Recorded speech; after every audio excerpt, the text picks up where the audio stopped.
And I can't hold it much longer. Gotta let go so I can be free.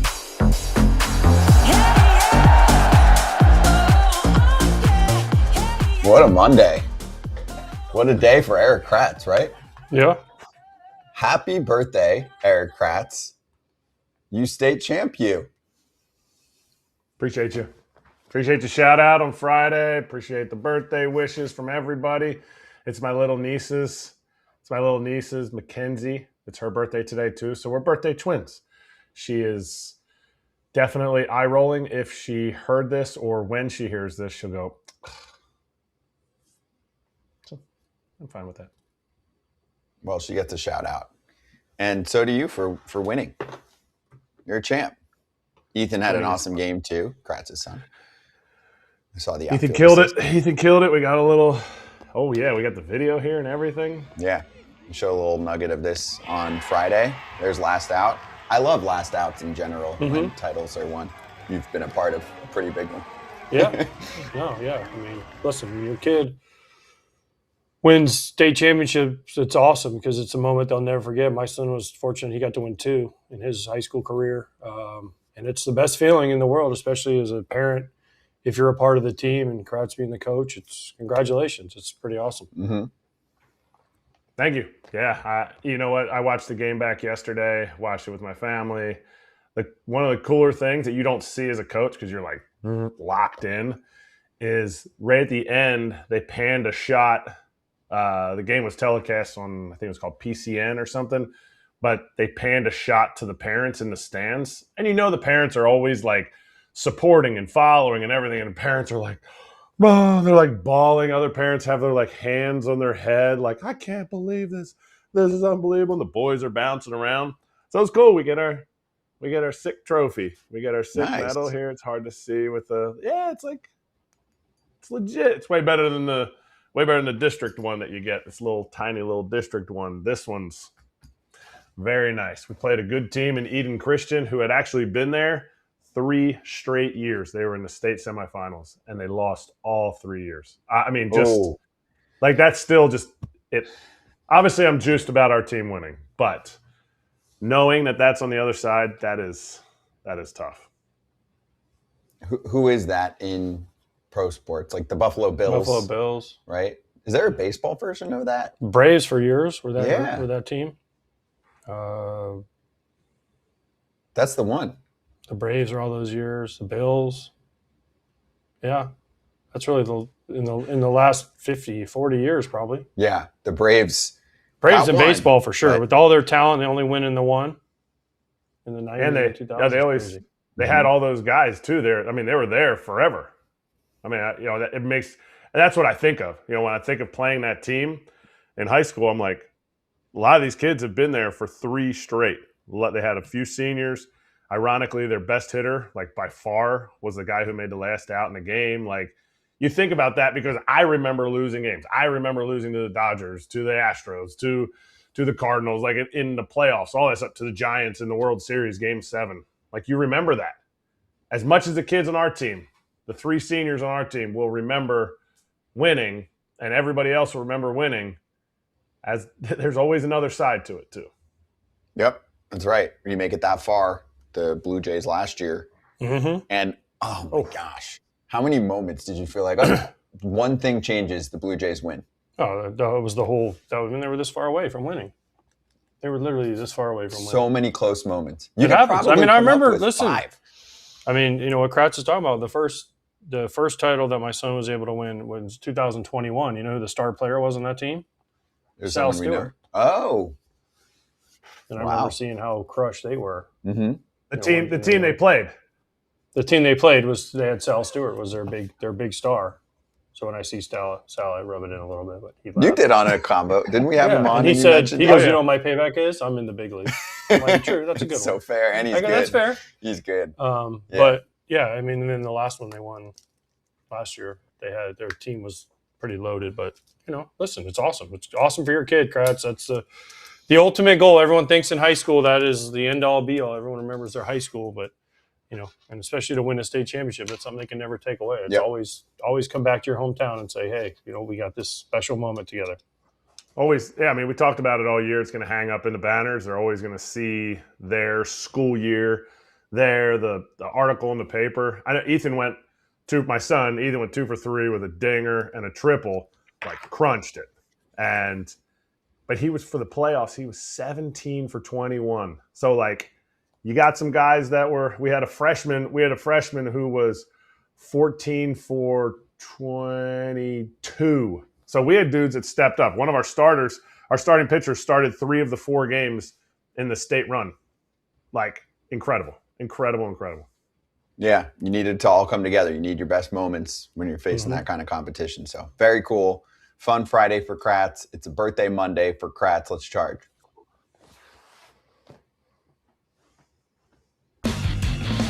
Charging the mound.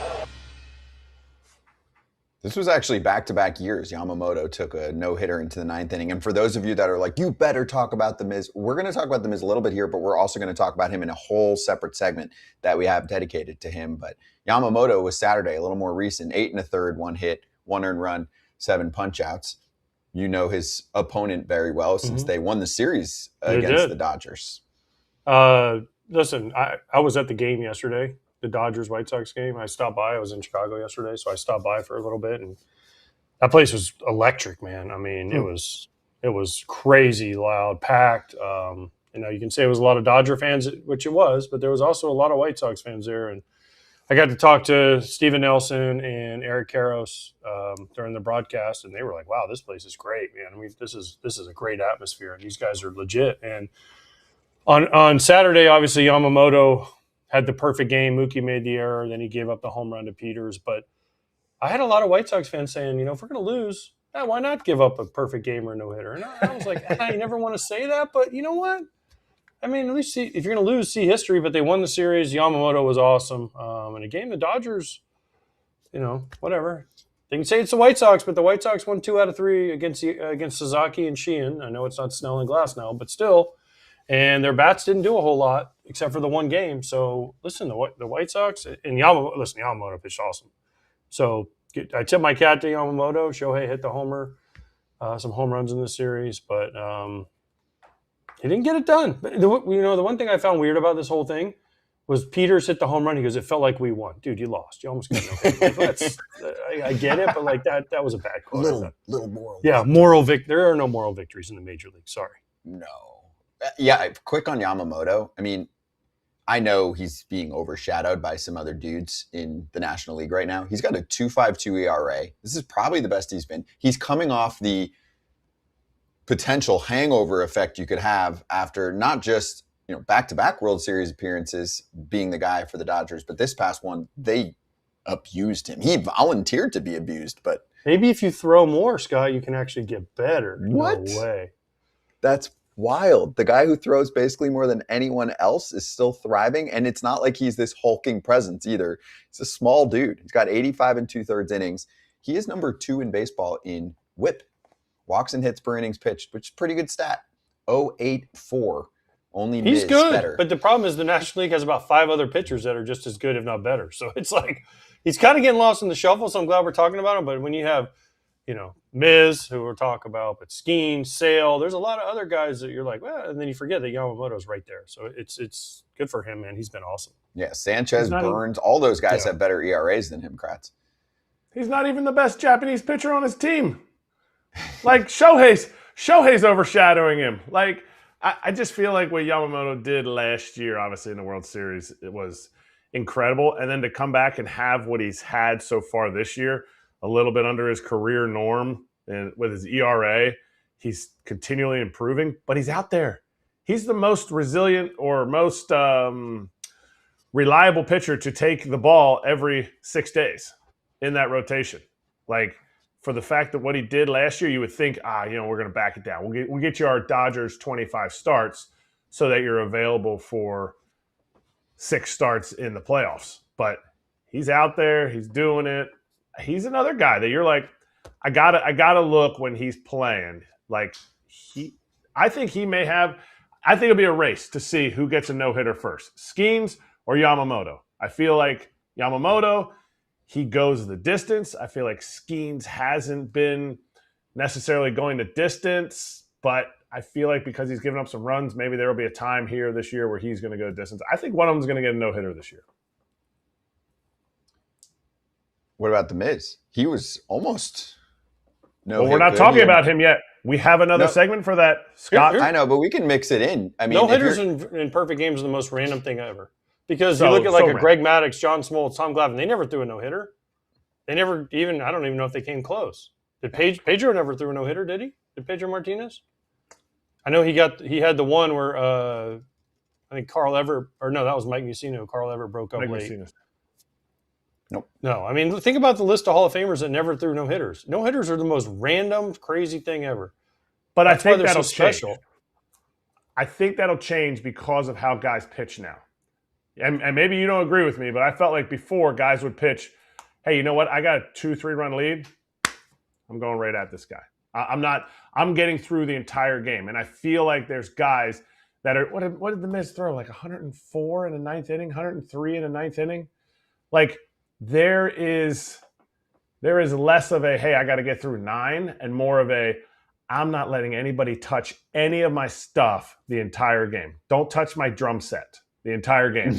And that's why I feel like, yes, it is still random. Yes, somebody has to make a great play. But when you have an outing like the Miz, it wasn't even close. They weren't even close to touching him. 15 strikeouts in a Maddox in a complete game. That's just like 1, 2, 3 strikes, you're out. Yeah, but here's the thing. With that said, guys don't go 9 innings anymore. No. So it's hard for guys to get perfect games and no-hitters because nobody goes 9 innings anymore. Everyone's out there, here's my best stuff for 5 innings, and then we'll have the combined no-hitter like we had with the Astros. I feel like it was worse like 5 years ago. It's gotten a little bit better just with the aces getting some But leeway. it has to be aces only because anybody that's not an ace doesn't get the opportunity. No.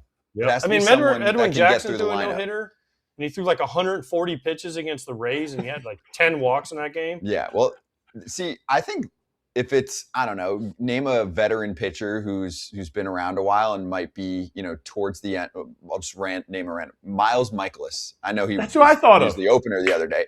If he's pitching and he's at 115 heading into the 9th. Oh, they're letting him. He's going. The problem is, excuse me, no offense to Miles.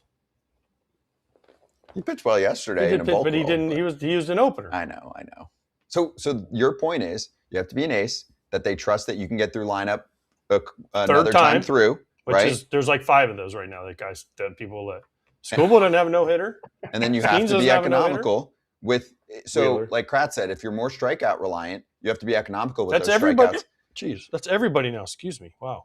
But Miz is economical with his case the gotten other there. day. He's getting there, right? Because it's like He's starting to figure it out. You don't need to dance. They can't touch you most of the time.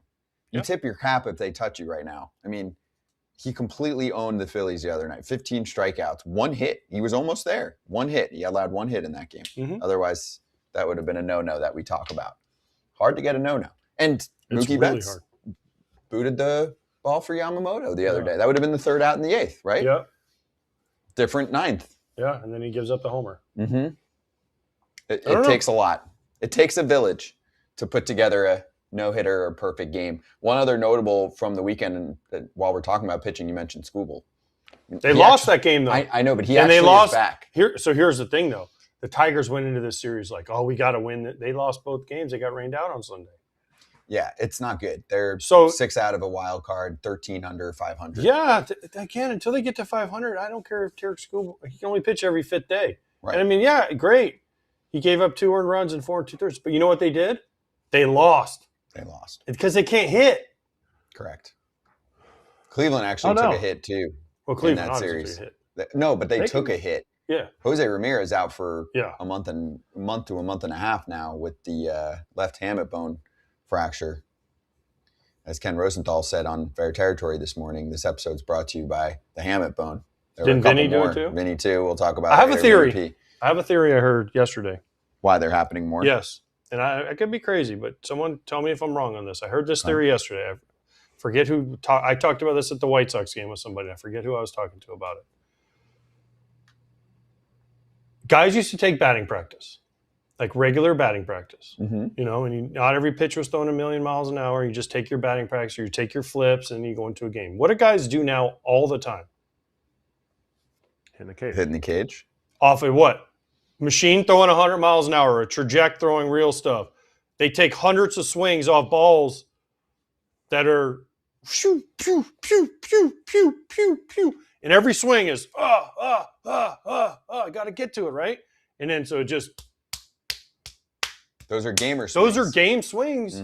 Where in the past, guys, I didn't take game swings ever during the year. I took my 15 swings at BP. I took my 25, 30 flips. Here we go. But it wasn't game speed. It was more like get loose, get the hands going, get the body going, boom, boom. These guys are taking hundreds of swings a day off in the off season, in the spring trainings, before the games. They are taking hundreds of swings off these machines that are throwing legitimately 100. Guys go in and say, I'm going to take 100 at bats off Paul Skeens. It makes sense. I don't know if it. I wish. I'll tell you why it makes sense. I guess I forget. I wish I could remember who told me that, but who had that theory? Because I would love to give him credit, but I'm stealing it. But I like it, Kratz. Our sport's about quality over quantity now, right? If that's going to make you better to do that, the teams will take the hamate bone fracture at some point in your career if they think you're going to be 0.1% better from hitting that kind of, those kind of practice swings versus what you're doing. Not that it's improving every player, but if they feel like it's improving a player, they'll take the injury risk because it's just part of the game, and they'll replace him for the time being. Owners complain about losing money, but they don't figure out how to stop injuries. They don't take that excuse me, they don't take that next step to say, because I got some hate when Miz went to the ninth inning and he threw 103 or 104. They were like, see, Erik, he doesn't need to hold back. It's not about can he make it to the ninth. It's not about will he last to the ninth. To me, guys who get hurt throughout their career, if you're doing things that, excuse me, will get you hurt, or we have an idea that could get you hurt, how do you avoid those injuries? So if what AJ's saying, I love theories. I love conspiracy theories. If what AJ's saying, that max intent swing could be causing more stress on that hamate area, would you stop taking so many swings off the trajectory? Would you stop if a max intent bullpen at 95 could cause you an injury when maybe 90 in your pen would be fine? Maybe 88 would cause you to be able to figure out how to throw more strikes. Would you do that? Or is the game saying, no, we got to give you the best of the best all the time, redline it, and when you're hurt, it's totally fine. When the reality is it's your career, you're not totally fine. Somebody's going to come and take your job. Yeah, I mean, when people watch Misiorowski right now, I feel like the sentiment's like, this is insane. I've never seen anything like this. I hope it lasts. You're just naturally thinking about that. Someone was pitching the other day, and was it Smoltz that said on TV that, the whole thing is when is he going to get hurt? I forget when it was. Yeah. Remember that? It was a few weeks ago. He was talking about Skeens on the broadcast. It was Skeens, yeah. Mm-hmm. That's exactly. And it was like, wow, okay. I mean, I don't know. He didn't mean it. No, he didn't mean it. He didn't mean it like that. But it just people took it as like, why are we talking? Whatever. It was taken completely out. I don't mean right. It wasn't goes mad. viral It wasn't because a thing at people are Smoltz. like, It was just the way he kind of said it. People were like, what is he talking? Which whatever. But I honestly believe that the more I think about the theory with the hamate bone, because it's just more swings and it's more vibrations and it's just more chances of something happening on Not a solid swings, just like contact. not solid contact. And also constantly, it's the same as when you throw bullpen after bullpen, and every bullpen is a max effort. Every bullpen guy that comes in the game, every pitch is max effort. Every starter is max effort. There's never any like, I'm just going to do, and then when I need it, I'll jump out and get it. Eventually, stuff breaks. It sucks, but stuff breaks. No matter who you are, how good a shape you're in, everything is going to break at some point. Yep. I'm with you. Lastly, the Tigers lost Jack Flaherty. He's got some ankle issue. So when Skubal came back, they lose another starter, just to add to the mix there. Just wanted to get that in while we're talking about all the pitching. And they aren't good right now. No, Mize came they're back not. the next day, too. Casey Mize Mize came is back back. and pitched the next day. They lost. But Yeah. They're going to have to go can't on a run hit. pretty quickly. I know. They should be able to hit Otherwise- better tomorrow, according to their GM, because tomorrow the players are going to be older. Because isn't that what he said in the offseason? Like, hey, Yes. once these guys get older, they're going to get better. So tomorrow the Tigers' offense should be better, right? Isn't that what we heard? Correct. Tomorrow, Foul Territory will be a better show because us three will be one day older, one day wiser, and one day better. Just real quick, are they too far out to get back into the division? I mean, they were up 15.5 last year and lost. They're not too far out, but some of it's eye test and percentage chance. Some things happen with a perfect storm. Tigers fell apart, like you always say. So the Tigers, the last since the second half of whenever their choke job, whatever you want to call it, started last year, to this been almost a full year now. Almost exactly. So which team are they? Are they the good team that had the 15-game lead, or are they the crappy team for the last year that's 13 games under 500? Right now, they're the crappy team. It's been a year. Okay. It's way too long. That's fair. Yeah, and they've got 3 weeks to figure it out, to clean it up. 3 weeks, because when you get to All-Star, it's like, all right, now you got to start getting moving here because the trade deadline. Who can they move? Skubal? Gosh, if they trade Skubal, there'll be riots in Detroit. I know, but he's not. If they're not in playoff position, I know. He gone. Do you try Skubal? Do you trade Mize? Do you trade Flaherty? You try to trade Flaherty? Do you move any of your hitters? Nah, because it's about team control. Skubal's gone after. I don't know. That's but they're going to have to do something. Anyways, it's going to be talked about. It's going to be the number one topic. When we swing back, we've got beef. A couple different situations from the weekend.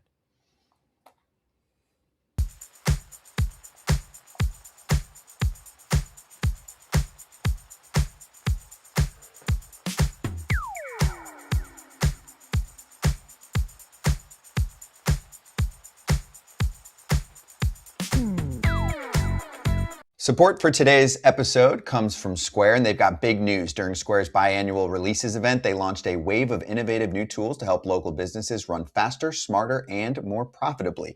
Square is awesome around Orlando, where AJ and I live. We go to the farmers markets around town. I go to the one near Lake Eola. It's awesome. I use Square to pay with my phone. I get the receipt right away. It's great. And so many businesses, not just small businesses, use this. So many restaurants and businesses I walk into, not only in Orlando, but all over the country, have these, and you just use your credit card, pops out a receipt, emails it right to you. It's so fast, it's so efficient, it's so hassle-free. It's one of the great things that you have going. Square launched its most powerful tools yet, designed to give local businesses a competitive edge without the complexity. If you're ready to sell smarter, run faster, and stress less right now, you can get up to $200 off Square hardware at square.com/go/foul. That's square.com/go/FOUL. Run your business smarter with Square. Get started today. What's up? Trent Grisham, IL. That hurts because he had a super slow start, and then he had been playing well. Right hamstring strain for him. Remember, Judge is out right now, although Martian comes back, and they've got a lot of good outfield depth running right now. Yeah, but this is a big deal, especially with Judge out. I mean, what about this one? Yeah, Giancarlo Stanton setback. I feel like you can never count on him. No, it sucks. He's Robert Horry. Just if he's good for September 15th, 2 weeks. Google the name if you're not a basketball fan, or it's been a minute since he's been a guy. But he basically would chill all season, and then he'd pop up in the playoffs, and he was 6'10", and he can make threes, and you can't block him. And he was too old to do much else, and he was so freaking good. He was clutch. Giancarlo Stanton, he can kind of be that guy. He can't run. He can't play anywhere close to a full season, but he can hit the ball harder than anyone else, and he can stand in the box and be a presence in the playoffs. Yeah. You can afford that luxury. Speaking of, since we have 45 seconds, should we mention your Knicks winning? Yeah. I know your shirt and your big. Ride the high. I was in New York. Can I? And also, I know we got to go real quick here, but did the Knicks win, or did the Spurs just choke every game away? They had a double-digit lead in every Knicks won. Every game, dude. I know. Jalen Brunson had a 29-point lead. I watched every. Sorry, you got to win that game. That one, yes, but the Spurs were fast starters. They get in a rhythm quicker. The Knicks just take longer to get in a rhythm, but they would eventually. Because the Spurs kept missing shots, and De'Aaron Fox. Why are you shooting a layup, dude? Why are you shooting the layup? Wemby played like 46.5 minutes in that one game that they blew. Like, he was dead at the end of it. It's just shocker. Villanova championship.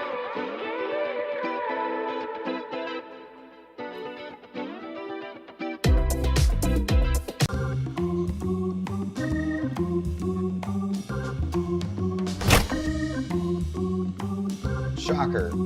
The Blue Jays and the Yankees don't love each other, and we love that in our sport. Real rivalry. the top 2 teams in the American League East from last year meeting up this past weekend, and José Caballero was pissing off the Blue Jays. Can you run through, first off, just tell me, did he do anything wrong? No. Okay. No. He's playing within the rules. I love it. He's just bothering Toronto? He's just pissing Toronto off because the Yankees also beat him 2 out of 3. So they were a little bit like, oh, what's he doing? So he looks down at 10. And you have to clock.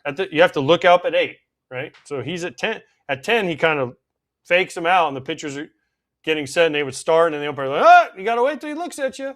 But the rules are you have to 8. Listen, I know this. I have a son playing college baseball. They have a pitch clock. The rules are the same.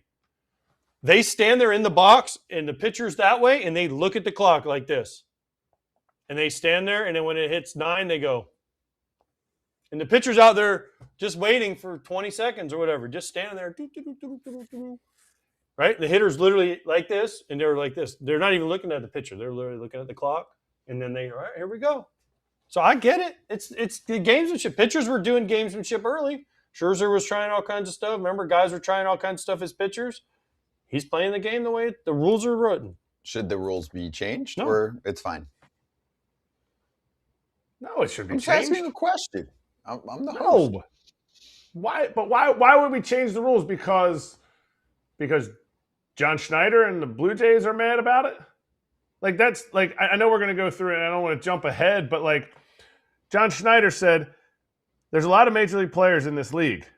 There seems to be one guy that has an issue with it.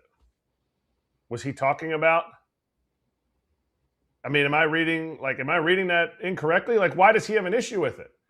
He is doing everything that he can. Like, are you going to tell a pitcher, hey, he can't throw at 4 seconds? Why? Well, he has to either wait till 5, he has to do it at 5, or he has to wait till 2 seconds. Like, there's no rule. He is well within the rule. He's gaming the system. And, like, to get mad about it just shows that José Caballero is swimming laps in Blue Jays' heads.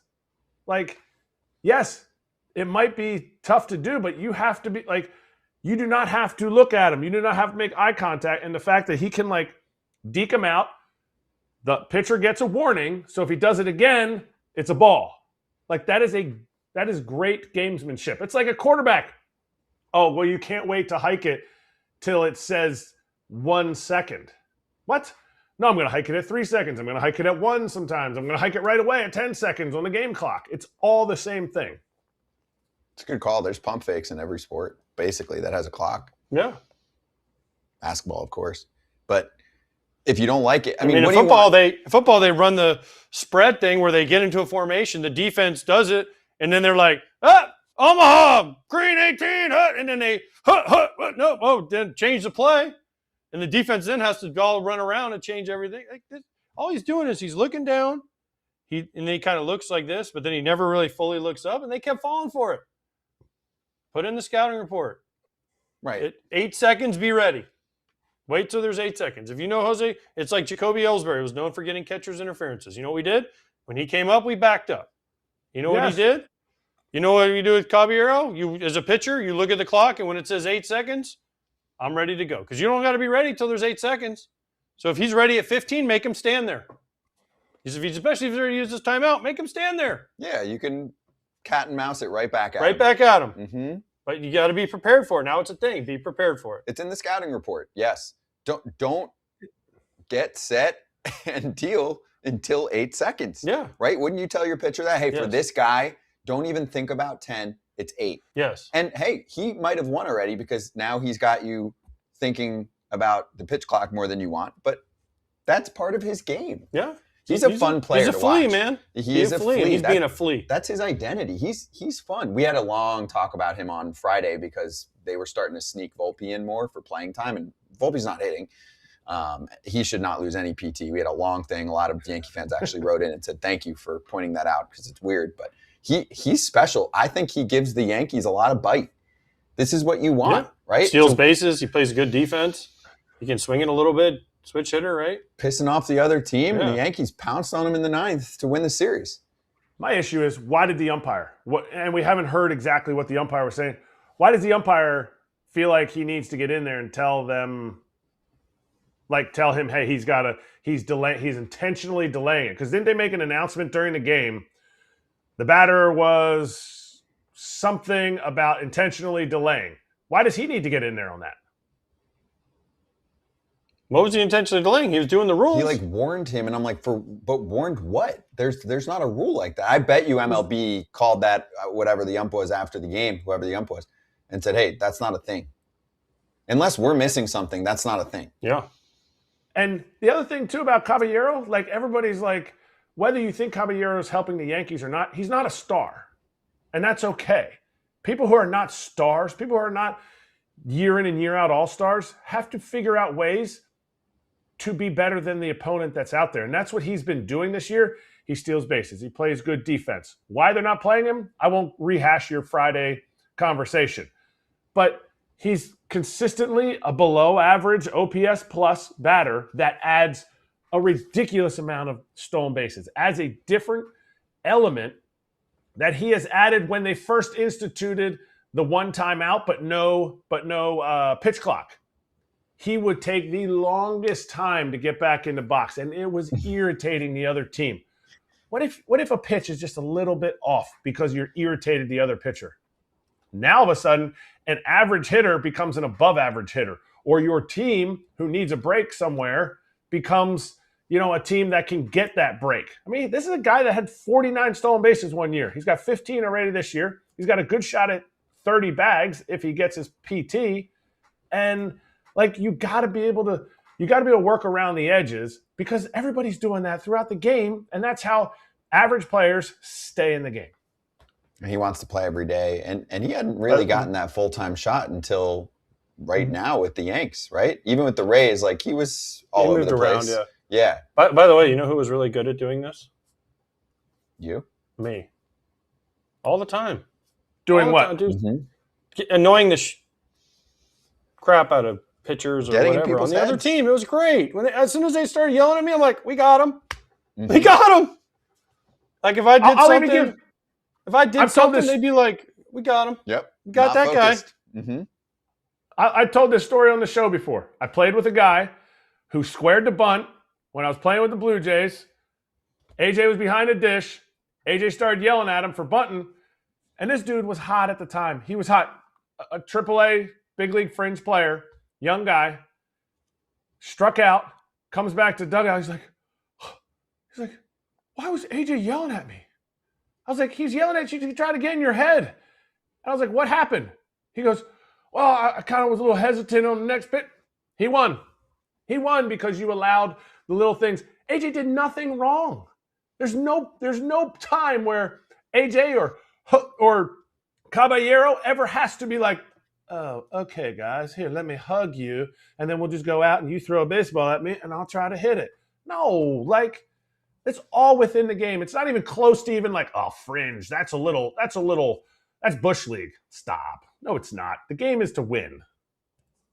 And almost everyone plays a sport at some point in life and experiences somebody who's getting in your head. People do stiff stuff all the time, and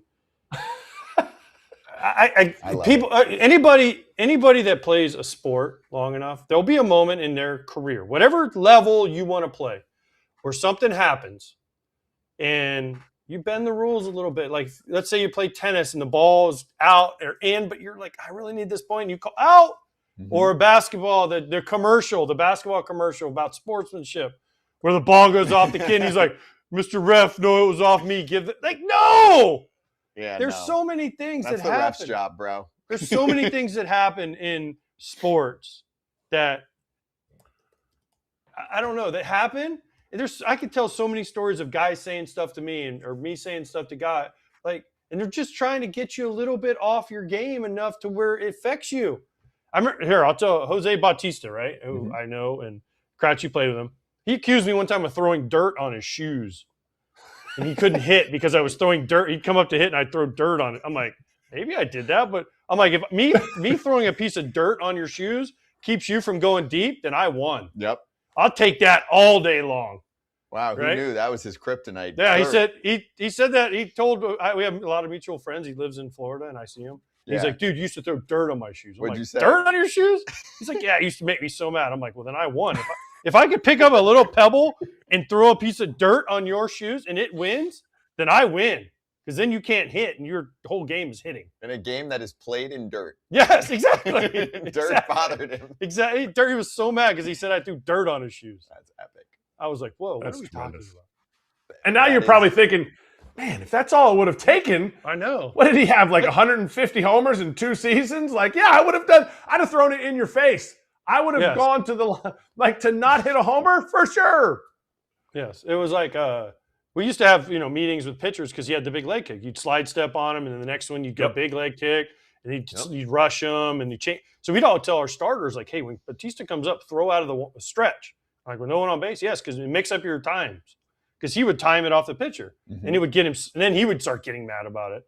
And then I threw dirt on his shoes, and then oh gosh, then That it was was it. terrible. You That's all it got took. that. Yep. Meanwhile, I need Edwin's a running video around the of that. bases like this the whole time. Eddie. Hey, Caballero is different. I like the way that he plays ball. And I think many do too. And he's resonated with Yankee fans and many baseball fans. All right, more beef to hit next with the Orioles and Padres when we swing back.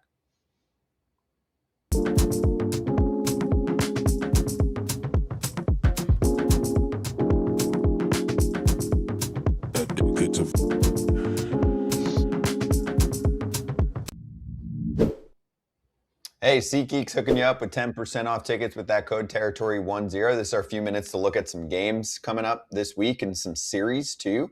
You know what's a good one for me, Kratz, in your backyard?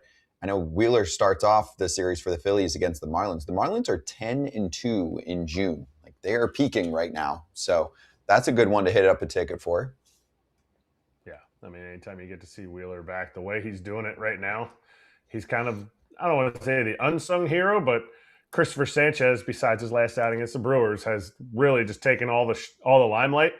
Like Wheeler's story coming back from thoracic outlet, blood clots, and to have the season that he's had, you got to get down there to see him pitch right now. Mm-hmm. Another one, if you're in LA, and I know obviously tickets are always sold out to the brim, so you go to SeatGeek to find your seat. You use the green and the red dots there. Green is good, red is bad. They show you the good deals and the good seats.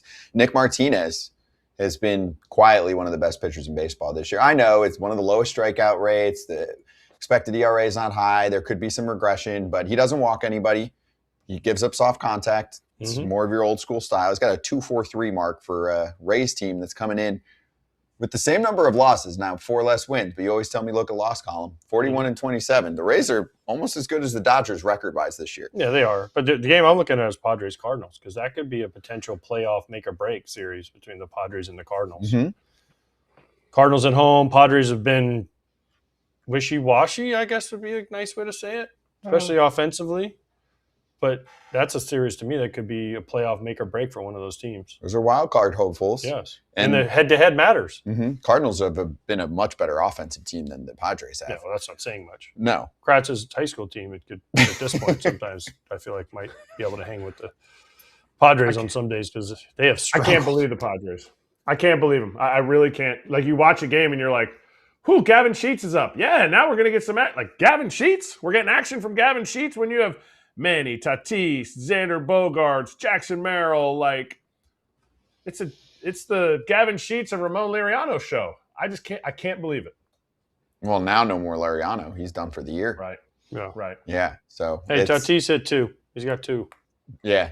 Right. He hit the first one a couple weeks ago, and then he had the walk-off the wall 40. scraper about a week ago. Hey, the code for you one more time for SeatGeek. We're talking about all these games and series. You can go to games if you go to SeatGeek. 10% off your next set of tickets with that promo code Territory10. Click the link in the description of the episode that you're watching or listening to. Download the app and have the code automatically added to your account so you can use it later.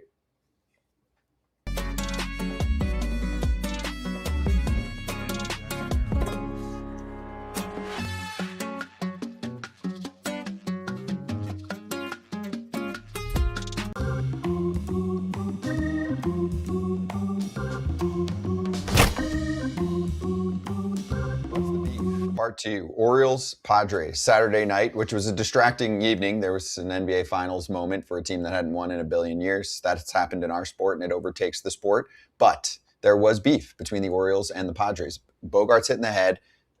Machado was buzzed, right? Mm-hmm. So then they went after the Orioles' best player, Gunnar Henderson, missed twice, and then eventually got to him in the ninth. You could almost see Gunnar like third try, I think he was saying when they got to him. But I want to start here. Keep this up for a moment. Some people in the social media sphere were losing their mind, AJ, because Albernaz wasn't just attacking the other side. I'll read the whole quote. It's worth it. So on the ninth inning, hit by pitch, ejections, blah, blah, blah. Trey hit Bogarts, Gibson, the rookie, in the head. Their dugout didn't like it at all. This is Craig Albernaz speaking. Quote, obviously, it definitely wasn't intentional. It was a two-seam that slipped out of his hand. I get why they're mad. The ball hit him in the head, and he had to come out of the game. I'm not saying the ball to Gunnar was on purpose, but it was done the right way. And that's why there was no gripes from us, and Gunnar was fine with it and just took it to first base. Some people were like, you got to back your player. He did.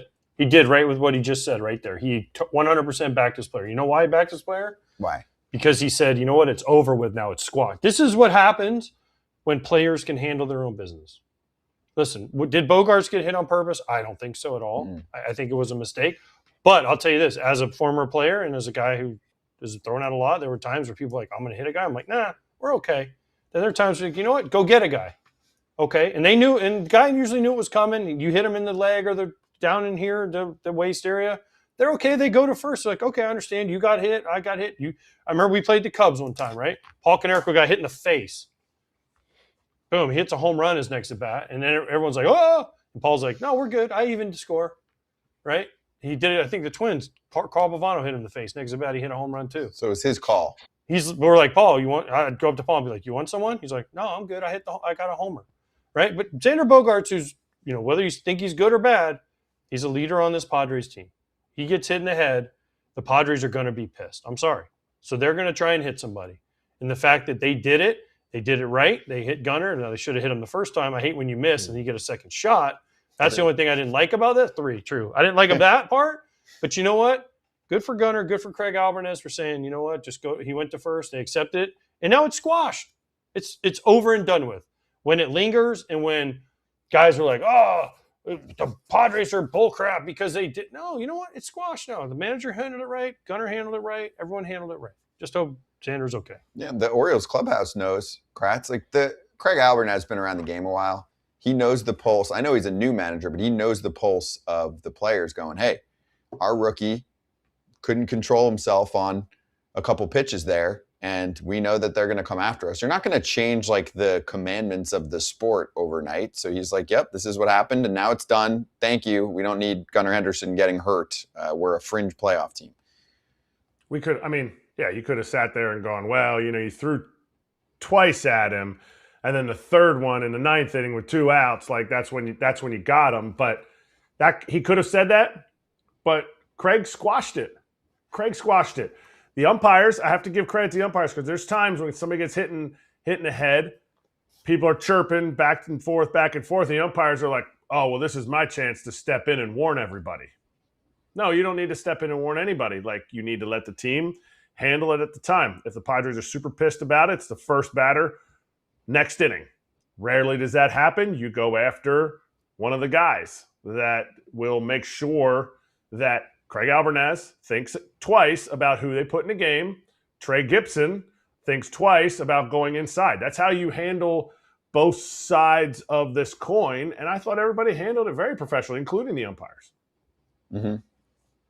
I think sometimes people just want the theatrics of the manager. Well, it's easy behind the screen. It's also easy behind a screen and a keyboard and a username to say whatever you want to say, right? So, but I've been in this situation. I played for guys that were all about throwing at guys. I've played for guys that didn't want to hit anybody, right? And it's just a feeling. It's just a feeling. I was just saying, what were the fans saying? What were they pissed about? Padres fans were pissed that they shouldn't have gotten hit? No. It was not on purpose. No. It's not Padres fans. There's two. If I'm going to pinpoint a fan base, it would be Orioles fans, right? Not all, but some.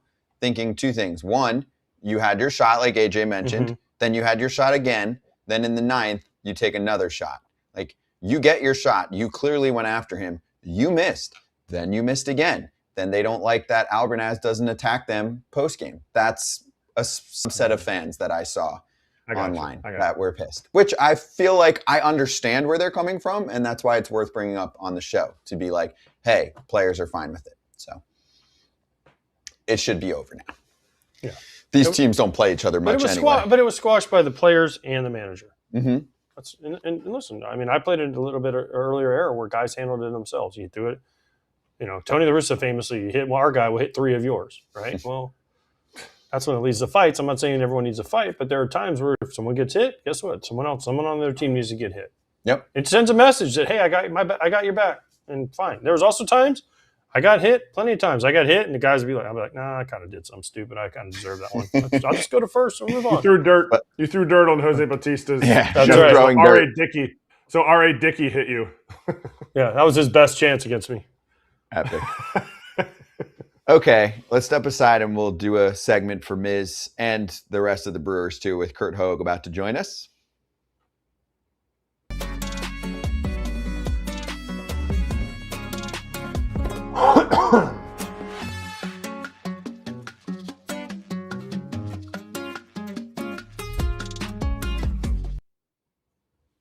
Hey, we're here and we're running through a bunch of injuries real quick before we get to Curt Hogg. So I'll give you a few here.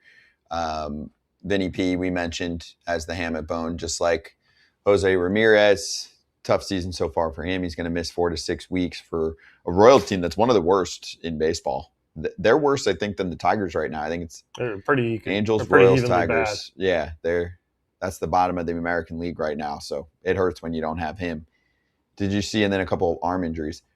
Spencer Strider hits the shelf again. Right elbow inflammation. They came out this morning. At least I didn't get to read the report, but it's not surgery, at least for now. But we got to figure out what's going on there. He hasn't been the same since he had Tommy John. It's been a while.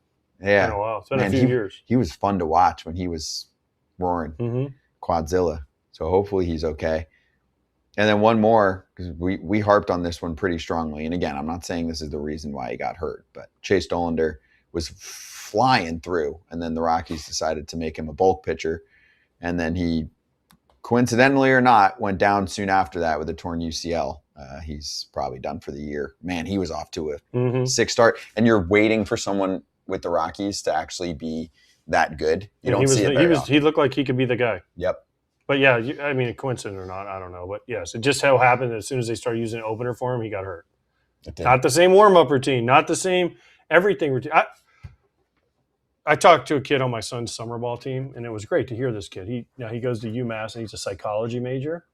But he has the day he's a starting pitcher, the day he pitches, he has it like minute by minute mapped out. Now imagine the big league level. I remember I had pretty much from about 6 o'clock on, my day was pretty much mapped out. Kind of earlier than that, but like the times, what time I'd go out to stretch, what time I'd start, where the pitcher would start throwing, what time the game started, all that stuff, when I had to drink my pregame drink and when I had to use the bathroom, and all that was kind of pretty much mapped out.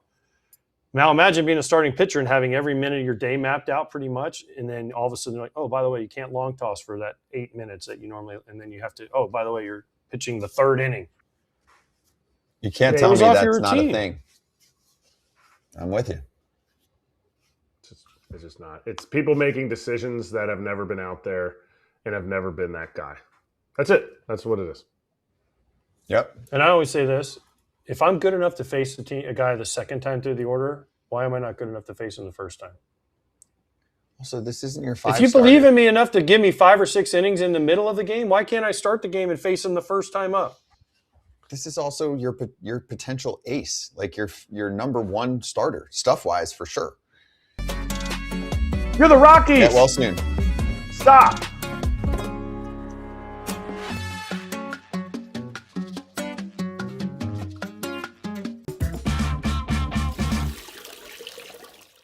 Reporter for the Milwaukee Journal-Sentinel and one of the hosts of Brewer Territory is joining us right now. It's Curt Hogg. Curt, great to see you. Oh, man, we got to start right with the Miz. One of the best pitching performances we've seen in a game almost ever. 15 punch-outs. He pulls off a Maddox. What else can you tell us about a guy who didn't even think he had his best stuff until, halfway through? Yeah, this guy came into the locker room and said, I didn't have the good stuff until like the fifth inning. Are you kidding me, dude? You threw 104.5 on the black to Kyle Schwarber. But that's kind of where we're at with Miz right now. The craziest thing about it, Scott, is like a year ago, if you're looking at the scouting scale, you're like, if this guy's got 40 command, he's going to be a really good pitcher. And now we're looking at it and he's just living in the zone. He doesn't even necessarily need like pinpoint command. He's just putting it in the zone and no one's touching it. I know when we're watching it, it's just like this whole thing of what the heck is going on. But I feel like we are appreciating how insane this is, but let us not lose sight of how insane the jump that he's made this year is.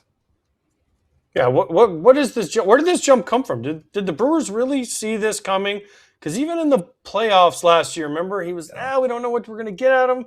I talked to Pat Murphy last year, and like, how is he a starter? Is he a reliever? What's he's going to be? Now all of a sudden he's taken a meteoric rise to top 5 pitcher in the game this year so far. What was where did this jump come from? Yeah, there's more strength. That's the easiest thing to point to. His legs. I was just watching a video I took of him in his first high A start. That would have been in 23. And the legs are, they're twigs. They're twig branches. And now he's put on 20 more pounds this offseason. Like the guy can squat 3. He wasn't like, I wasn't sure like how he didn't know if it was 3 or 4 plates. He's just like, just throw it on the bench and squat it. Which I guess that's probably quintessential Miz right there. But like he can lift a lot of weight. His lower half is really strong. His core is strong. And that's obviously where the velocity is coming from.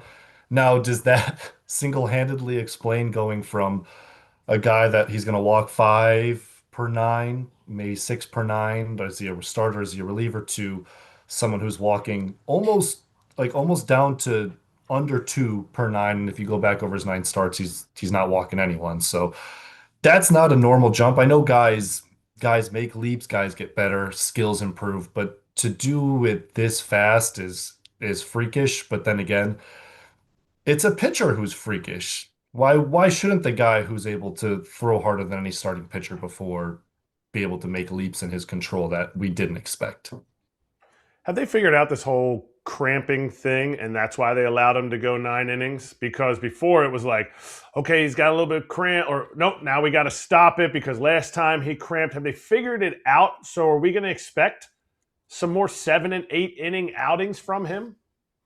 Yeah, we'll see how they manage the innings. That's going to be ultimately a question because he's kind of blown us out of the water in the amount of innings that he's covered. I think he's top 10 in baseball right now in total innings. He's consistently getting to the 6th, consistently getting to the 7th, and through those innings as well. The cramps, Miz says it, the Brewers says it, they say it. It was they're calling it, the fluke. They don't think it's something that's going to happen again. We'll see. Miz has kind of had a history of these little bitty things coming up later in outings. I remember his debut, he rolled his ankle a little bit. He kind of lands awkwardly on the mound. You'll see it at least once in outing.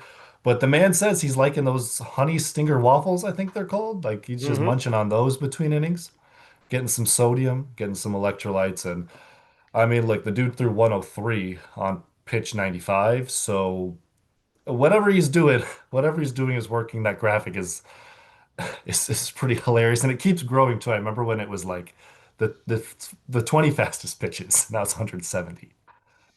The honey stinger waffles, he's just eating those because they taste really good. They have nothing to do with, like Kawasaki said, you got to eat bananas. Monkeys never cramp. Okay, so that's what he's got to do. Is there, because they're pushing him back one day for this next start, is there a world where the Brewers start skipping a few starts? Yes, maybe down the road. I think we're looking at like August, September-ish. And it's not, I don't know so much how grand the skipping would be, if they're going to put 12 days in between starts, but they've already been managing it in the sense of they've been going with a 6-man rotation, whether it's directly 6 men or using the off days to, like, they're just giving the guys 5 or 6 days between just about every start. They've been doing it for a while now, even with their pitching injuries. So Yeah, you're going to get to a point where your playoff, I mean, the Brewers' playoff odds are probably already in the high 90s. You're going to get to a point where you just feel like you're locked in to a playoff seed, whether it's a division title or wild card or whatever. And at that point, the onus becomes you need this guy at his best in October. You need him at his best for the postseason. Last year, he was there. Like it's encouraging to see that he threw his most innings of his career. I think he was already at 130, maybe 140-ish by the time he got to the playoffs, most he had ever thrown. And he still looked fantastic in the playoffs. So, like I said earlier, we're talking about a unicorn. We're talking about like a giraffe that throws 104. There's no comp for him, but we do know that pitchers are going to be tired by the end of the season. Curt, there's another really good pitcher on the Brewers that we need to hit on. Harrison, right? I mean, he pitched great again last night. He was awesome. How bad is the Vegas start going to hurt him? Because his ERA would be right there if it not for the Vegas start. What did they figure out? We talked about what they figured out with Miz. What did they figure out with Harrison that's made him turn a huge corner that the Red Sox and Giants couldn't figure out? Yeah, I mean Harrison, it feels like the Brewers. The main thing is the Brewers acquired him like at the right time in his career. The Brewers have such a great track record of developing pitchers, and I'm not saying that it wasn't a great fit because it absolutely was. I think what the best thing they had going for them is Kyle Harrison had 3 years of varying experiences with different orgs and he's still a young guy, but that experience kind of turned him into gave him some veteran savvy and some veteran ability of like, what do I need to do with my stuff and my body and my arsenal to become a really good pitcher and get the most out of it? And there's just all these little tweaks that he's made that the Brewers have made. His final batter of the exhibition game, Chris Hook goes to him and is like, "Hey, let's go to the other side of the rubber," and suddenly it looks great in the one batter, and they're like, "Oh, this tunnels the breaking ball so much better than the fastball. You can live on both sides of the plate now." He's lifting heavier. He's putting on weight during the season. I think he said he's had like 15 pounds since the beginning of spring training. So, look, me too, buddy, but ain't helping me. It's clearly helping him. They have just found a bunch of little fixes that are getting the most out of the guy. Are the Brewers big into that? You mentioned uh, moving on the rubber. I know when I was with the White Sox, Don Cooper our pitching coach was big on moving guys on the rubber. And we didn't talk about tunneling, but it was more of a control thing and makes it easier to get to one side or the other. Had Kyle Harrison never tried that? Had another team never suggested that? I mean, I know when I've talked to like high school kids, hey, you consistently are missing one side. Why don't you move on the other side of the rubber? And it opens up so many more avenues for you. Yeah, whether it's that or like Chad Patrick had a rough week last week, but one of the big fixes for him since going to the bullpen is just like, dude, we're gonna work out of the stretch. They've done a little just some of this stuff with Miz too. You think back to Freddie's season last year, one of the things that kind of sparked it was he shifted on the rubber as well. I don't know how it compares to other teams, but it's certainly one of the things that they're trying out with their pitchers. Yeah. When I was there, it was Derek Johnson. Now it's Hookie. I was there when Hookie took over. The thing that those pitching coaches have done, and this is why I think they have so much success, is it's not one size fits all. It's not, hey, this is what we do as the Brewers. We're going to move you on the run. No, it's like, hey, we see how your body moves. We see how all that stuff, and you see the success, or maybe I'm wrong, you see the success in different types of pitchers in the organization. Yeah, absolutely. Yeah, you talk about, the buzzword that goes around is the pitching lab. Well, here's the news flash. It's like the pitching lab's cool, but it ain't the pitching lab that does this. It's a holistic environment of pitching that, is Chris Hogue, Jim Henderson, the pitching coaches. There's some synergy as well between the front office and they don't take, like you said, Kratzy, they don't take a one size fits all approach to it. They want to get you in, they want to learn who you are, and then maybe we'll tweak a little thing here, tweak a little thing there. But the thing that they, I think, do best is allowing guys' strengths, determining what guys' strengths are, determining like what their makeup is, what gets them going, and combining those, making a little tweak here, maybe a little tweak there once they get to know you, and that's what can get the most out of you. And we're seeing it now. The best 1-2 starting punch probably so far this season with Miz and Harrison. And Kurt, you don't even need to respond, but you can say that Kyle Harrison has been putting on those 15 pounds because Culver's is everywhere. And that, yeah, exactly. People who are listening, Kurt Happens, says he man. doesn't know. But it's Culver's, 15 pounds. Everybody can throw harder, strike more people out, and hit more dingers, which we need some more dingers from Cooper Pratt, who is supposedly scheduled to make his start. Can he eat some Culver's, and what do we need to expect from the Brewers' new shortstop? Hey, well, some Culver, some added strength. That's what they're looking for from Cooper Pratt. Maybe not this year. That's maybe more of a long-term thing. Look, Kratzy, the bar is not particularly high. It's somewhere near the floor for the production. So I feel like that's actually a good thing in a way for Cooper Pratt. Like the expectations for him are not to sustain the production of a Churio or a Terang. The OPS from the left side is under 600 this season. It's been really bad. And Cooper Pratt, A, plays great defense, so you have that baseline. And if you can just do something that is along the lines of what they were already getting, maybe a little better, then I think the Brewers will be just happy with that. They're going to let him play all the time. Like I said, his defense gives you a nice floor. He's walked as much as he's struck out at AAA. If you can continue some semblance of decent swing decisions, decent contact, and then he's shown some flair for some line drives. There's power in the frame even if he doesn't get to it a ton. You would like to think that that would be able to clear the bar that's been set of like a 600 OPS because man, they have just been getting next to nothing from the left side all season, which then again makes it incredible that they're 16, 17 games over 500 with two spots where they've got nothing. Kurt, will they make a move at the trade deadline? Will they finally go for it? Will they finally get rid of some of these? I know they keep signing all these position players in the minor leagues and all these prospects, but can they make the move to put them over the hump? Because 1982, Kurt, I don't know if you were even alive then. That was a long time ago. I wasn't even, nope. Sorry, not to bring age into this. I wasn't even close to alive. I don't want to just throw cold water on this. Like I'm trying not to, whether it's on this show, Brewer Territory, a story, whatever. But I feel like my job is a little bit to throw some water on the idea that the Brewers are going to get Skubal, that they're going to go make a huge splash. Look, they're comprehensive. They are going to be involved in the conversations. They're going to be reaching out. Like they will have these discussions. But here's the question that I pose. Who is the best prospect that the Brewers have traded in the last 4 or 5 seasons? Maybe like since the Yelich deal is kind of the one-off, and that was now eight plus years ago. They have a system. They believe in the system, and going and throwing their chips into the middle of the table for a very short-term return. You can argue either side of it, but they just have not done that.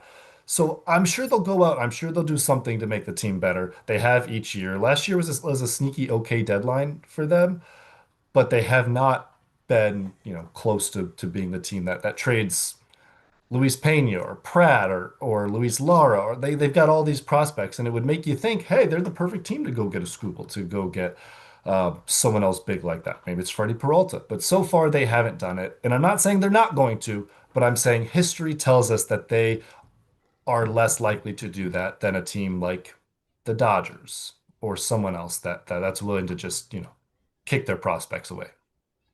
Brewers fans would love nothing more than for somebody big to be brought in and to make it to that World Series. That will be a team that would be remembered forever, because you don't make it, you're not going to be remembered. It'll just be another, just fell short. One way they can pick somebody up is if you can tell us some good news on Big Woo's rehab/timetable.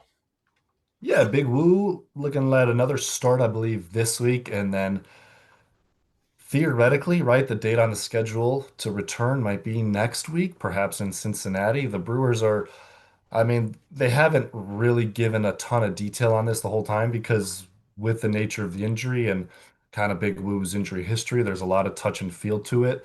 I don't know if we're going to see him back at 94, 95. It's hard to say exactly because remember last year when he was coming back from rehab, the velocity was low, and then he came back and suddenly, oh, that's a different pitcher. I think that's not exactly the old Big Woo, but it's close to it. So it's difficult to say entirely how he's going to look, but in his rehab starts, in his live ABs and whatnot, it's been more changeups, more cutters. So I think he's adapting to the various ways in which his body might tell him he has to pitch. But if we know one thing about this guy, it's that he's going to be able to pitch and pitch pretty effectively, no matter how fast the stuff is exactly coming out. That's some good news for him. All right, let's talk one injury that a lot of fans don't know about. Pat Murphy, he's got a bad hip. I'm sure you've been in his office, and he's got this machine that sits next to him. I don't know. He calls it. I forget what he called it. He has a name for it. He calls that Whatever machine. it is. Yeah, but he has a hip. Is he going to get surgery on this hip? Or I know when I was there a couple weeks ago, he kind of said, I don't want to have surgery till the end of the year. But is it getting to the point where we're going to lose Murph for a couple days? Because he can't even walk to the mound anymore. Yeah, it's scheduled for the All-Star break, a hip surgery. I'm not a hip surgery expert. Does that mean, he misses some days? I personally think he should just get the surgery and then get the scooter. I want some scooter mound visits. That would be good content. It would be funny.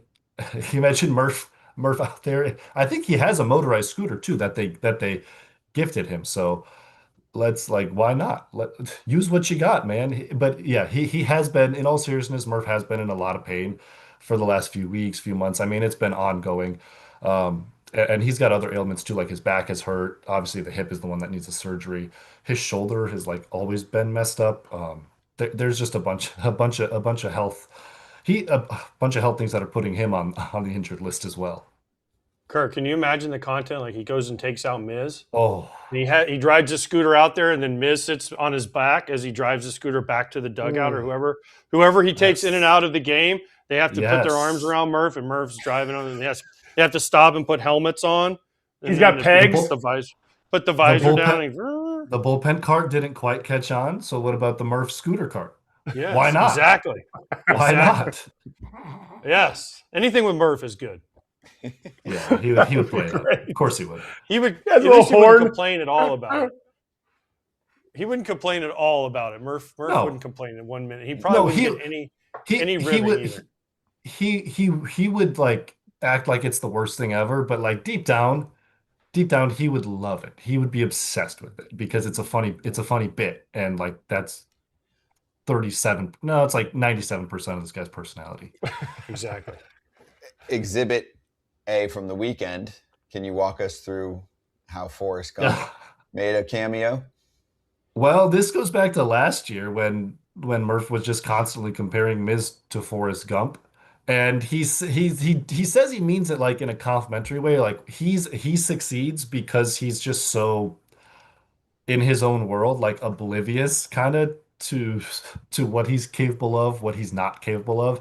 And then he said it again after the game on Friday where he struck out 15. Pitching Ninja, I think, was the one that tweeted out the clip.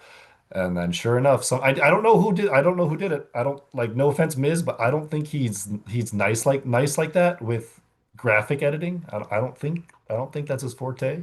Someone did it. I don't know who. He was pitching. Yeah, he was pitching. I know that Miz is kind of like a geek though, right? Which is fine. If you talk to, he's like a nerd in the best kind of ways. Yeah. Right. I was at a card show yesterday, and they were talking about Pokemon and how hot Pokemon is. Miz loves Pokemon. And that's all I could think about was Miz and his. There's 3 guys that have the Pokemon glove with the card in it. All I could think about was Miz out there pitching with Pokemon, going, I wonder if this card value is going up or down. Some guys on their off days, pool, beach, drinks, Miz, card shop, Pokemon. It's fine. Everyone has their thing. Legitimately, if I go to a card shop right now down the road, there's a non-zero chance I would run into Miz. And you But can't it's miss where he it. goes. He can't miss Yep. it. That's fine. Hey, it's better than going out to the bar drinking all night. Oh, it's the dream. That's what you want, right? Yes. It might earn you an extension quicker. Hey, this guy, Yes. this guy's not getting into trouble unless he gets pissed off because he pulls the wrong card. I know. It's crazy. Well, Kurt, good stuff. Good catching up. Brewer Territory, which with much, much more. You'll hear them sometimes right after games too. Thank you, Kirk. Talk to you soon. All right, see you guys. Always nice to come on. Yes, appreciate you.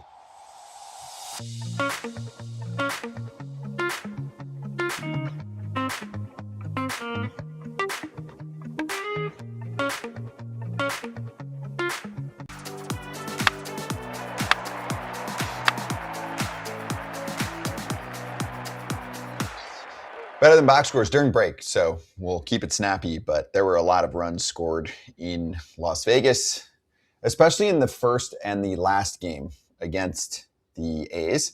Also, Bob Nightingale put this out that they don't think they're going to have any trouble recruiting.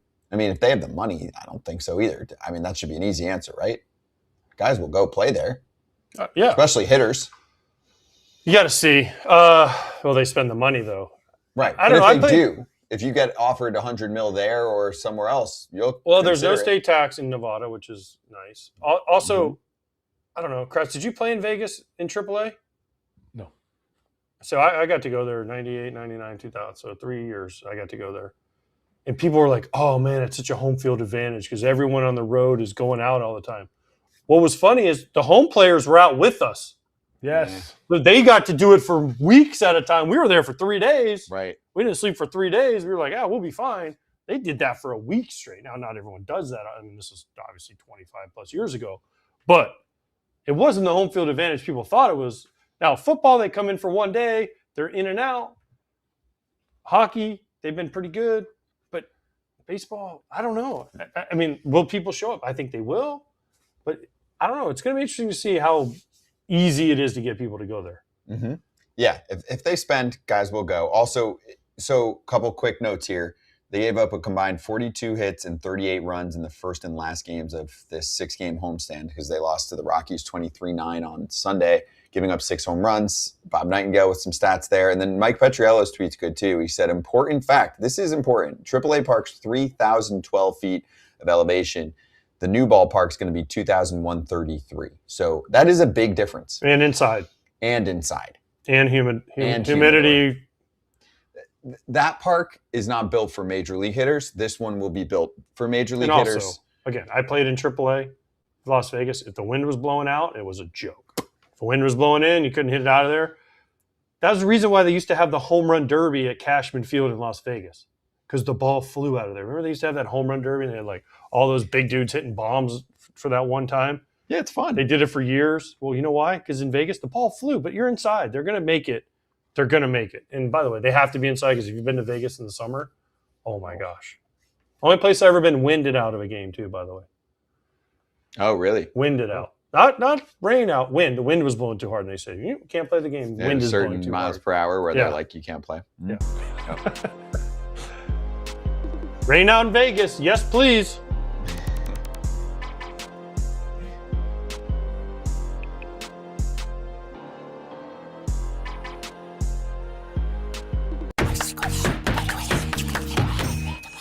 Spreading rumors, 'tis the season. We're going to have trades coming up. We have some trade rumors in here, but let's start with Bob Nightingale's report on Bo Bichette, who could be traded. I mean, it would be an interesting one since he still has time left on the deal. But according to Bob, teams expect Bo to opt out of the final 2 years of his Mets contract, giving clubs like the Phillies a second shot at him. He said it could be a massive gamble for him, considering he's owed $79 million.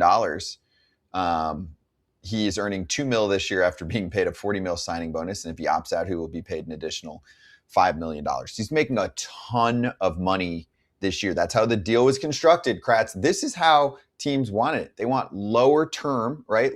Shorter term deals with higher per season. Bo was off to a super slow start. He's on fire lately, although it's a quick stretch right now. He had a big weekend. Do you think that he's going to opt out? Man, until I read this, no chance. No chance. You get $80 million for 2 years. He's a $40 million player a year for the next 2 years. Granted, he would be 30 years old by the time the contract ends, so you're signing a 31-year-old free agent deal. But does he opt out because he's like, wait a minute, we ain't winning here, and I want to win? Yeah, okay, that's fine. I'm fair with that. But is he going to get, to me, the only way you opt out is if you say, okay, you're going to get $140 million in your next contract, which would somebody be willing to pay him $140 million to come in and probably win 2 batting titles in those 5 years? Maybe. I think the Phillies would be excited to say, we offered you 200 for 9. You come back and we'll give you 140, 150 million. Yeah. So that would be a win-win for both. But to leave $80 million on the table, I think he's just got to continue to do what he's doing. And then I think he would opt out. Yes. He's got to become above average player. Which I Can think we he's show on the those route numbers? to. Yeah, but can we show those numbers? If his numbers stay where they're at right now, no. I think the biggest thing for me is the strikeouts. He wasn't a big strikeout guy. He's got a lot of strikeouts. 54 strikeouts, that's a big number for him, and only 19 walks. Right? OPS 646. He's gonna walk away from $80 million with a 650 OPS, and a team's gonna pay him more than that. They're just gonna say it's a bad year, and we're gonna hope that he gets better. That's I mean, my I know the question. last 10 games, yes, they've been great. Sure. But we talk about this all the time on the show. It goes like this. It doesn't just go. There's very few players where it's just up here the whole year. It goes like this. And even with those 10 games, those are still his numbers. You don't think a team will say, hey, we're going to wipe out the beginning of the season a little bit? New team, new position. And that's what his agent hopes if he opts out. Not for organization. $200 million. He would have to Right. be ridiculous. Like, I think we're setting the bar at a certain level. Like, I think if he gets $120 million, if you're like, all right, I can go someplace that is not what's here. This isn't a quote from him. This is a quote from rival executives. Like, maybe it's bantered about out there. Like, hey, what my question would be, talked about, oh, would he be traded? Is it possible that a team would say, okay, we'll trade for you if there's a guaranteed he opts out? Like, we've heard of, hey, he doesn't want to be traded unless there's an extension. But have we ever had one where somebody is traded and like, hey, we need a guaranteed opt out? Like, there's a buyout of, like, I've never heard of that. So no way somebody's going to trade for him thinking we might have to pay this guy $80 million the next 2 years. There's no chance you can get a player to agree to that, because if he goes Right. to the team and gets hurt, He that's goes your on insurance fire. policy. But you know what I'm saying? Like, if you say, hey, we need you to write a clause in that you will opt out after the year, so it's a true free agent acquisition. What if he gets hurt in August? He just tosses $80 million away. He would never do No, that. there's no way. That's a the player whole would ever point do of signing those deals. the fact is that yes, you get some security on the back end, but you're not signing for 7, 8, 9 years that the teams don't want. So you can't have it both ways. I mean, you can try, but that's just not how it works. agreed. He's not going to agree to that. So I agree. It's going to be, how do you trade him? I mean, you have to, a team could trade for him and just say, okay, we're taking on the risk. It is what it is. But the problem is nowadays, everything's in a computer. So how do you calculate what's happening if you don't know what's going to happen? Well, you don't. You don't. But You can't. if he goes on What's a his heater, value? a Bo Bichette heater is just a ton of knocks. Like, he's a hitter. And I don't think his strikeout rate is like that exuberant, but he's never been like a massive on base percentage guy compared to his batting average. So a heater is just him knocking some doubles, getting some extra base hit, or getting some base hits to the opposite field in RBI situations. Like, that's him going on a heater. A team, I have a hard time believing a team is going to say, yes, we're going to give guaranteed $80 million for the next 2 years to a guy that we're trading with some prospects. I don't even think there would be any prospects. It would just be the Mets getting out from underneath the contract to get a guy that could hit 2 for you. If you're a playoff team, he might be like a 5th or 6th hitter. Like, that's a lot of money in the next 2 years. Correct. It's a lot of money to walk away from. It is. I know he's only going to Depends. be 29 years old, but Yep. it's still. I mean, he almost in 3 years he almost made what the Phillies offered him in 9 years. Yeah. Does he have an opt out after year 2, or is it just opt out after 1? I think both. I'll I would double almost check. be willing to say I'll One wait more. another one. Mm-hmm. That See way I what have the- 80 in the bank, and Also, when you come off a lockout, it's usually The some other- stability, and then teams feel more comfortable. that's also my other thing. What happens if there's not a season? Well, that doesn't matter either way. You're not getting paid. I Nobody's know, but getting if he paid doesn't opt out, then he doesn't have that 40 sitting there. for when they come back. Yeah. And now he's 30. Well, that depends. The guys, what happens is they try to sign before the lockout if you're doing stuff. Remember last time around, Semien, Seager, some didn't, but I remember there were some big deals. There was a ton of movement. It was basically a deadline. Yeah. For a lot of the big deals. Yeah. While we're talking about the Phillies, Bob wrote that, they're essentially desperately looking for outfield help. It just is not enough production there. Plus, Adolis Garcia is down, torn, lat, and he's going to miss most likely the rest of the year. he mentioned names like Seiya Suzuki and Joe Adell on their radar. I'll give you a stat too, Kratz. So take out Harper, Schwarber, Marsh. Those are the 3 best hitters by far this year. The 4th best OPS plus on the team is, either of you can throw it out there. It's not easy. I mean, you know the guy, but I'm saying, nope. Alec Bohm. 4th, nope. 4th best OPS plus, league average 100, 4th best hitter. On the Edmundo Phillies? League adjusted. Nope. Stott. Yep. Bryson 82. Stott. 82 is your 4th best Well, you go hitter. Schwarber. Turner's having a not great year. No, that's what I'm saying. It's Schwarber, Harper, Marsh. After those 3 It's Bryson Stott. is Stott at 82. I thought you were going to throw out like a Stubby or a Marchand. Right. Well, they wouldn't qualify for it. I wasn't. that's fair. Marchand, no. But the Marchand's point is, like 100. they need offense, and they specifically need outfield help. And that's actually usually something you can find at the trade deadline. True. So if you're the Phillies, if you're a Phillies fan, you're pissed about what the offense looks like right now, Kratz, but you have to feel hopeful that you can remake things a little bit on the fly with an extra bat or 2 at the deadline. Phillies really haven't gotten into the injury bug either from any of their stars yet. Like, if you're looking at Joe Adell or Seiya Suzuki as like your massive offensive upgrades, what are you really looking at? I mean, I think Dombrowski, to me, I think Dombrowski even makes a larger push for something else. I'll be honest, like just because of his track record of not being afraid of just leaving a system decimated.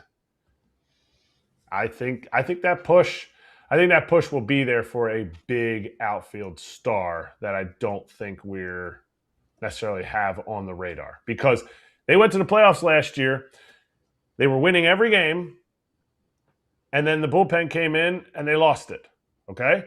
So then they added to the bullpen. They added Keller. They got rid of Strom. They added Bolin. How that's going, whatever. Alvarado, he joined the bullpen, so they feel like they've upgraded the bullpen, which is where Dombrowski usually goes in the history of his career as a GM. Now they have the other fact that they just didn't hit quite enough in the playoffs the last few years. So where's that? Joe Adell and Seiya Suzuki are not the answer in a Dombrowski type of world. Maybe in a Brian Cashman type of world. I think Dombrowski's more in the AJ Preller. I will make a big move. Whatever happens, happens, but we're making this big move. So I'm more looking into Byron Buxton land.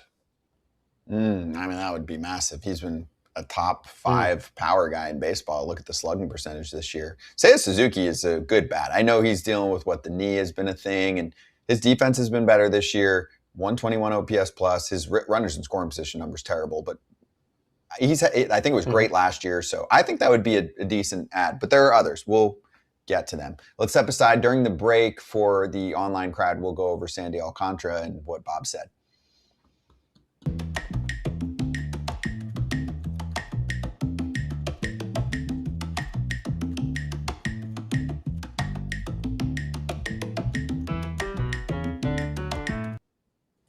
All right, so here's what Bob said about Sandy.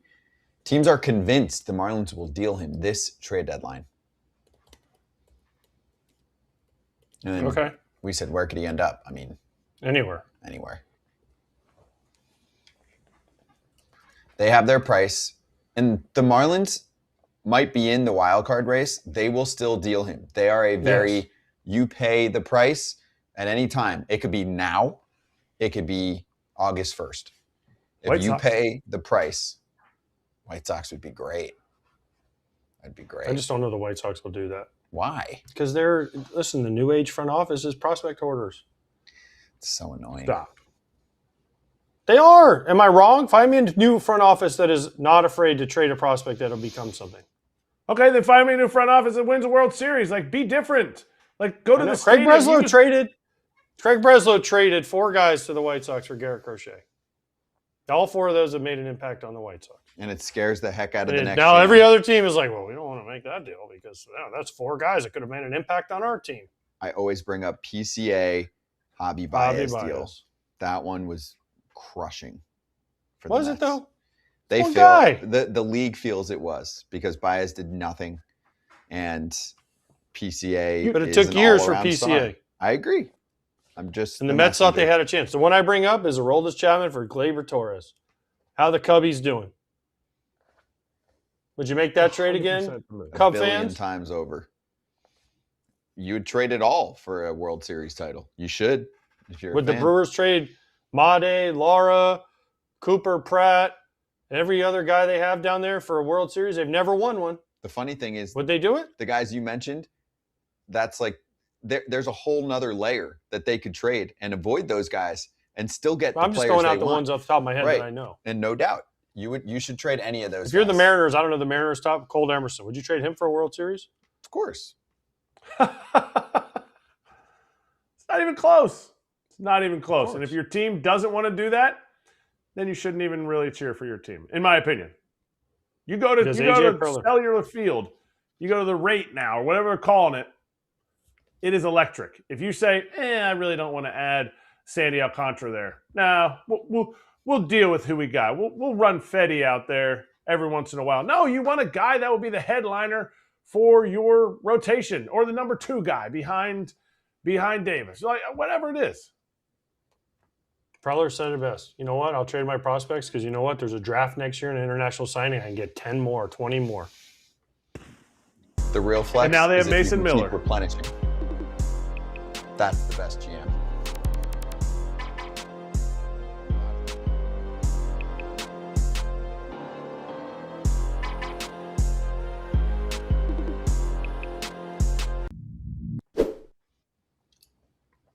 "14-year big leaguer, 3-time World Series champ, Jeremy Affeldt joining us right now, back on FT. Jeremy, good to see you, man. How you been? I'm good, guys. How are you? Life's good. Life's good. Yeah. We're gonna get into the book. Yeah. Excited to talk about it. I want to get a couple minutes from you out of the Giants since you watch them a lot right now. Yeah. What do we got going on there? And I know I will say there's so much action from the weekend. I know there was like a whole sub-story going on out there with bullpen usage. So maybe we start there since that's what you did well. Yeah. Let's do it. It'd be great. What do you got for me? What's going on out there? What's the latest controversy? And do you feel like we're nitpicking a little bit? And when I say we, like the general public, because the team just isn't playing well. Well, it's definitely because the team isn't playing well. I mean, but it's an easy pounce, right? You got Vitello coming in first time as a manager, and they're like, oh, like if they do bad, we can just crush the manager. Like he's the problem. Like, you know, but if you look at, he's not the problem. It doesn't matter if it's Bochy or Melvin or whatever manager, he can't go out there and do it all for you. I would say some of the bullpen moves are on the manager. So I think there's a learning experience there. But when you don't have a closer, a bona fide closer, and I love Buster. He's a good friend of mine. And I know he's taken a lot of heat for not having these closers or, you know, getting the big closer. But they obviously have the reasons for it. I think they thought Walker was going to step up and do it, and he just didn't. And he got sent down. He's come back up. He wants his role. The guys that they wanted, some guys got hurt. It's a really tough deal when you're doing bullpen by committee and you're trying to figure out who, what, when, how. I don't like bullpen by committee. I think their offense is good enough. I think they're starting to heat up. I think they have some ability to score some runs. I think that their back end of their bullpen is in flux right now, and it's going to be a problem. You have to have guys that, you know, when you come into the game, when it's a 1, 2, 3 run lead, it is over. Like, you have to have that. It doesn't mean it's always going to be over, but there's a good chance that the other side looks at it and says, man, it's going to be a heck of a fight here. Hopefully we can squeeze one out, but there's a good chance we're going to cough this one up, come back tomorrow. And that's not what they have right now. And so I feel like that's going to be the biggest black eye on them going forward. They're obviously so far behind now. They're probably going to have to rebuild at some point, but they have to go into the offseason, in my opinion, with a mentality of, I got to have a lockdown bullpen. Jeremy, you won three World Series and with the Giants, and they had Brian Wilson at the back end. They had you. They had Javi Lopez. They had a crew of bullpen guys, like, along with the starting pitching. Buster Posey knows this. So why do you think he went into this season without that? He knows what makes a team successful. He knows how to win in San Francisco. When you guys were rolling tight games, Bochy would pick the right matchup. He'd always figure out a way to get the matchup that he wanted, to bring in the lefty versus the lefty or the righty versus the righty, right? He'd make the other team pinch it to get him the matchup. Posey knows this, so why do you think he went into this season again without having those options for Tony Vitello? That's one thing I've called him recently and said, "Hey, I'd love to pick your brain. I just want to give you some of my input.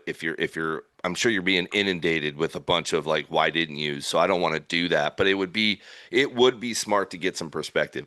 That doesn't necessarily mean they didn't look at it like that was a mistake. I think that they, in some ways, saw a bullpen that had talent. They've got a couple years under their belt. Could we do it? I think they maybe were hoping to squeak by. I think that there was some talent. I mean, Diaz was out there, but look, he's already hurt, right? Or whatever, So you never know when you go get the closer. That doesn't mean he's going to be healthy.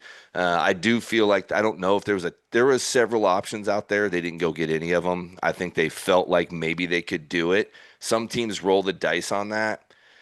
Might have backfired because it probably wasn't. I don't know why. When I went into spring training, that was probably my biggest red flag when I was looking at it. I was like, my biggest red flag, you got arms, you got velocity, but you all know, I mean, AJ, the velocity doesn't matter. Like, I don't care if you throw 103, like, it's fun to have, but in the end, it's execution. And are they executing? They're not. And I thought that maybe they thought they had some arms that could do that and execute, and they're just not. And you got a lot of guys going out there that, for me, when I see it, I've told them that. I told the bullpen this before I left spring training. I'm like, be a little weird. Don't be normal. Get a little crazy. Have a little Brian Wilson in you. Have a little Romo in you. I was weird in my own way. I wasn't weird like that, but I was weird in my own way. And you had the professor like Javi, who was just straight cut, and we had different personalities. I don't feel like they have any guys coming in that's like the other team is like, oh man, we got freaking Wilson coming in that thinks he has ninjas in his beard. Like we don't have any of that. We don't have a team. There's no one that comes in that anybody's afraid of, and that's the problem. You have to have that. We don't have those personalities, and I don't know why Buster.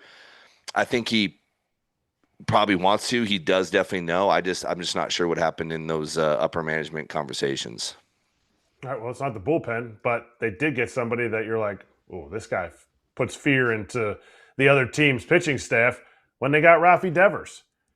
Evaluate what you felt like when they made that acquisition to where we're at today. Yeah, I don't know. That's a guy that I thought was a good I thought he won out on that trade, but again, now I feel like Devers went from being that guy that like was locked in and he was basically putting fear into the other pitching staff to now he's trying to do too much. He's taken, his swings on some of these pitches are so big. They're not short, compact. He's starting to heat up a little bit, but I do not think he's that guy that they thought he was going to be. And that doesn't mean he can't be. It just seems like he's trying to hit 3-run homers when no one's on. He's trying to be that guy. There's no protection for him. That's probably part of it right now. The protection around him hasn't been, super solid. And like I said, I think they're heating up a little bit, but man, he definitely is not putting up those power. And you can't say the ballpark on the power numbers because they have brought in the fences. That ballpark is so much smaller than when I was there. You can't blame it on the power numbers. You can't, you can still hit the ball hard in places. Swing and miss rate's a little high. So for me, I just think he's getting outside of who he was in Boston. And if you're Buster, you're kind of, you got kicked in the nuts a little bit right there. You didn't feel like, man, I brought this guy in. He could, show these guys, how to, kind of compete and hit with power, and he's just not doing it. Jeremy, do you think it's more of a kick in the nuts, as you said, that you now see Kyle Harrison dominating in the National League with the Brewers? Like the main guy in this trade that kind of went back over the Red Sox moved him, and he was a first-round pick for the Giants and all that. Now all of a sudden he's thriving in Milwaukee? Yeah, it always is like that. I think that, that was the biggest thing with Sabian. He was always afraid to trade some of these bigger prospect guys because of that. Look at Zach Wheeler, Beltran, we traded for Beltran, and it wasn't necessarily Beltran's fault, but he lasted a couple months. He was hurt at the end, and then he went on to St. Louis, and we lost Zach Wheeler, and look what he's gone on to do.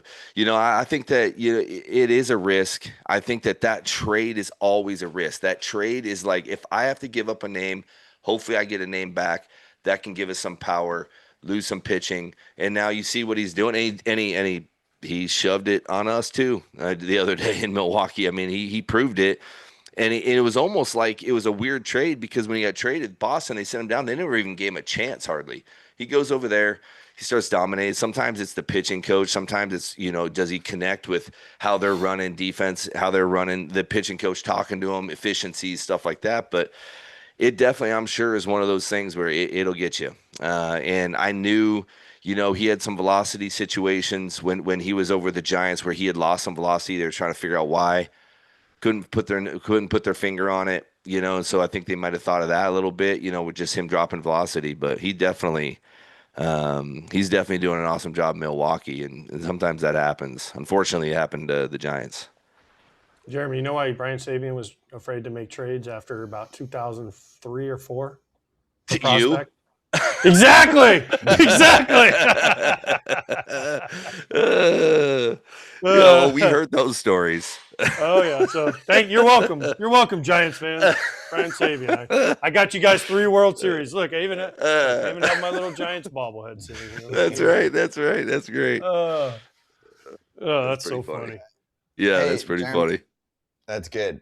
Part 2 of this combo. So let's do this. Built for the Storm, your book. It's out. Yeah. Congratulations. Lay it out for us. And I want to get into some of the intricacies of life after current playing days. Yeah, that book was written a lot for my kids. It started out that way of just, if, and it seems morbid, but it's true. If I get hit by a bus tomorrow, what could my kids, if I wanted my kids to hear something from me, what would it be? And it's just, you take on storms in life. Everybody has them. It doesn't matter if it's in baseball, in life, in relationships, whatever it is. You go through storms, and how I handled them, how I handled them in baseball, how I handled them in my life after a divorce, which was terrible, and my kids had to kind of see that.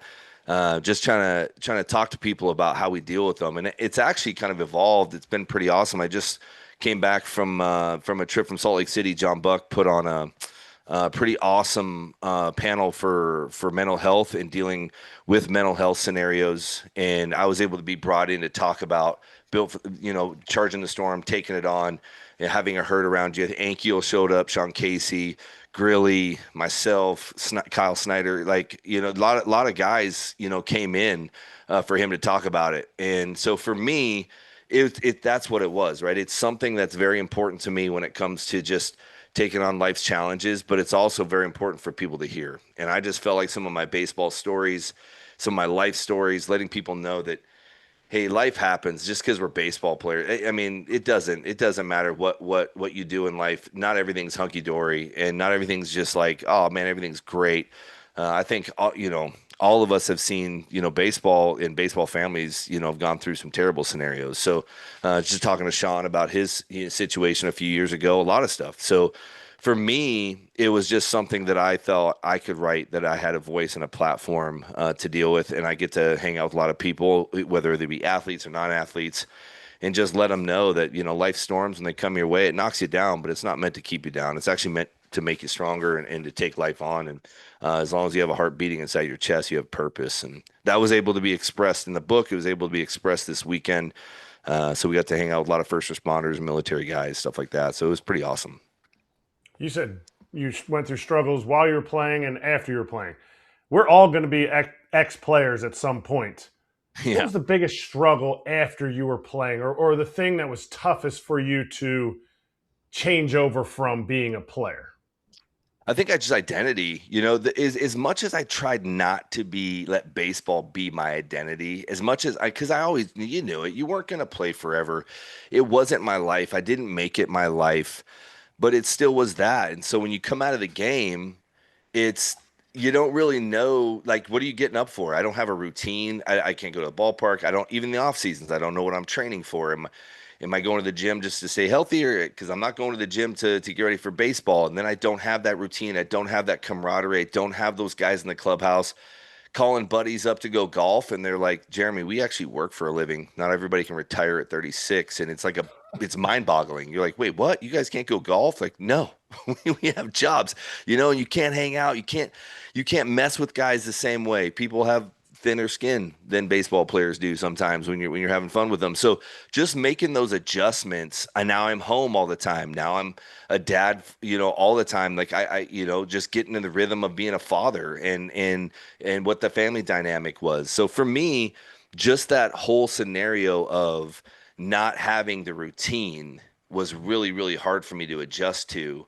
And then trying to gain that sense of identity of like, what am I doing here now? What is my purpose? What is my why going forward? And that was probably the hardest thing. Jeremy, I obviously was a former player. Kratz was a former player. You're a former player. And in this book, you talk about your divorce and what you went through. And I say this all the time, like almost not everybody, but I mean, 75%, I'm going to throw a random number. 75% of guys are divorced. At least After they're done playing. Is it because Yeah. of the routine you talked about? Is it because of the sense of purpose? Is it because you're home all the time? You don't have road trips and then you have the Yeah. I missed you, honey. We're back together after being gone Yeah. for a week all the time, right? What do you think that is? Because it's always fascinating. I mean, I think about all the guys I played with, and like, I'm not saying every guy's divorced, but there's very few. There's much more divorced than are still married to their original wives. Yeah, and to be honest with you, I even though I didn't think I'd ever be part of that statistic, I mean, I'm a family guy. Like it was a very terrible thing for me. It wasn't my call, all these, I'm like, what just happened? I don't know, and so for me, it wasn't about, I did the best I could, I didn't know that I was not, adding up, I mean, not everybody's perfect, but I definitely was, I was faithful to my wife. I was faithful, to my family, my kids. I mean, none of that, so I think that, for me, sometimes after the game, it is that, AJ, it is that you're home all the time. There's an interesting dynamic. You're part of the, now it's not like, hey, I got to be at the field every day at 1:00. I'm not coming home till 10 or 11. Now I'm home more often than not. I'm trying to assert some like, hey man, I'm your dad. I'm the husband. I want to try to help out where I can. So you're home a lot. So now things kind of mess up the dynamic of the family, at least probably from the spouse's perspective. And you just don't get on the same page. And I think there's a lot of people. I think even the wives are lost when the husbands retire because it's like it was their skit too, right? It was their rhythm. It was their routine. And then other things just start getting out of hand and you start being around each other more. And then I guess possibly it could be the fact that you just didn't know a lot about each other to be around each other that often. And you kind of were married in the game. So it was like, you have your thing, I have mine. Now I don't have my thing. Now I'm part of this thing all the time. And they're like, and it just doesn't make sense. And things get exposed, probably. Unhealthiness gets exposed. And it just depends on if people can get through it or not. But it is shocking how many get divorced. And good guys, man. Guys that, like, I'm not going to say, I don't only volunteer I'm a good guy, but I felt like I was. It wasn't the situation that I thought was a divorce situation. And then you talk to all these other guys that are just like, what? You're divorced? Like, how is that? It's really is sad. But it is tough. Baseball is tough on families. I think it's like military lifestyle in that way. And I think that's what a lot of fans don't understand is the toll that it takes on families and the amount of things that are hidden, because we do get to go on road trips and then come back. And anytime there's friction, well, you leave on a road trip again and you let it go and you come back. And so it's a tough deal. And it's an unfortunate one for sure. It's a great explanation. Like my wife always told me, she's like, you were there, but you weren't there during the season, right? Because for that week you're home, you're still in your mind, especially now as a starting pitcher. I think you were a reliever, so you were a little more equal to a position player because you never knew when you were going to pitch. But in my mind as a position player, and I think about this a lot, I was home for that week or 10 days, whatever I was home. But in my mind, I was like, okay, what time do I have to be at the field? Who are we facing tonight? Who's pitching for us? You were there, but you weren't there, right? You were present, but not fully present in mind and body. Right. And then you don't have that anymore. And then I'm home. I have to, change diapers. I have to take the kids to school. I have to do this. I have to do homework. And you're like, wait, where's this game? Where's this road trip? Where's my break? And I think that's where, as a former player, you kind of don't understand, and it's hard to get through. Yeah, it is. And there's different scenarios. I talk to And it's tough. I mean, we don't like to be. I get it. There's a lot of fans cheering for us. I talked to one player that looked at me and said, "Man, I just honestly, when I knew it was over, one of the things that he said is, I just wanted to be thanked. I just wanted to say, hey, thank you for what you did on the baseball field. Thank you for how hard it was, like you went through every day, the stress, the performance anxiety, all that stuff. Just a thank you. I never got it. It was just well, this is just what you did, and you should have done that, or that was your job. But there's a lot that we do, and so some guys don't feel that. Some just honestly. I don't. It wasn't necessarily my situation. A lot of guys they didn't like each other. They didn't like each other when they played either. But they got their breaks, and so then when they don't have that break, and then also I think some guys they just go through the mental health side of things. I think that it breaks them down. It does when they're not playing anymore. They lose it a little bit up there of the mental health side of the anxiety, the loss of understanding who they are. They check out maybe. When they do retire, they have a hard time functioning, and I'm sure that spouses just get tired of that as well. And so there's been a lot of different scenarios that I've heard, and it's unfortunate, and you can't put a finger on it, and it really is sad because I think there are some guys that maybe want it, and there's other guys that just didn't see it coming. And so that's a tough deal too, and that's a tough bout, and that's why I wrote the book, because I said, man, the storms don't always let you know they're coming. They come, but it's not. Sometimes you bring it upon yourself. Sometimes others bring it upon you. But the reality of it is, they're still there. The storms are still there. So now, how are you going to handle that? Because you have kids looking up to you. You have life. There is life after this, and how do you do it appropriately, and how do you come out healthy on the other side? And that's kind of what I wrote the book on, was how do you come out healthy on the other side of it, whatever storm it is. And in baseball, I think there's a lot of them, but one of them is a family dynamic, because there's kids involved, man, a lot of times, and that's terrible on them. So that's an unfortunate thing as well. That's a really good combo. And let's show the book one more time too here on the way out so people can see what it looks like. There it is. Built for the Storm. I like the cover.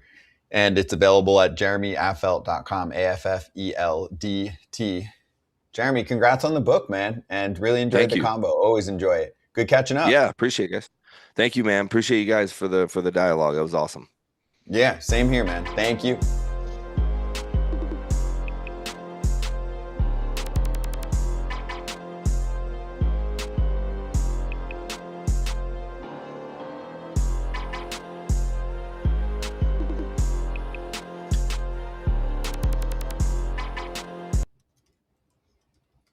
Hey, we got an update on Spencer Strider. It's not good. So MRI didn't show any ligament damage, just inflammation. There's not concerns about him needing surgery, but he's going to be shut down for 4 weeks, and then he'll get an MRI again for a follow-up. So if the scan's clear, then he can begin a throwing progression. So now we're looking at All-Star break when they would check him out, and then your throwing progression. So you're looking at somewhere deep into August.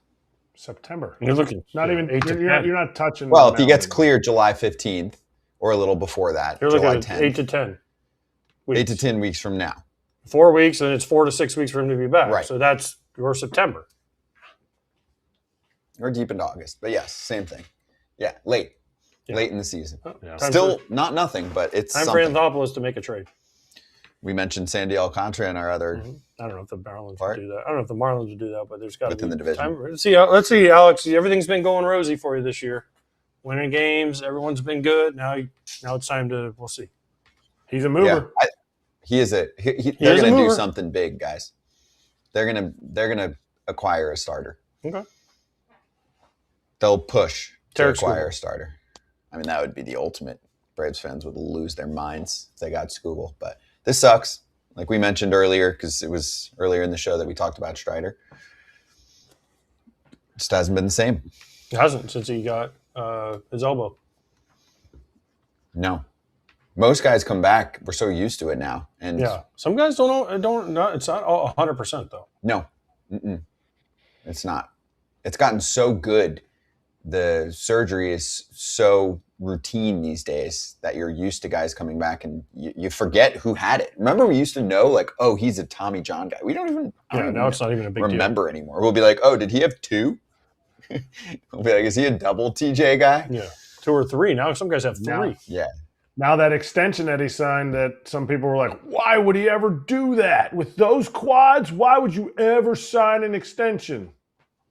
You just never know. I was there covering the team. I remember I was there talking to team brass about it. And they were like, hey, we mostly do this with position players. This is the pitcher we want to do it with. And when you get to the end of that deal, it'll be interesting to see. I mean, it's not huge money in baseball terms, but you guys are nailing it on the head. When you're a young player and you're a pitcher especially, that gets thrown in front of you. It doesn't get thrown in front of you as much as a position player. Most of these deals are for position players for a reason.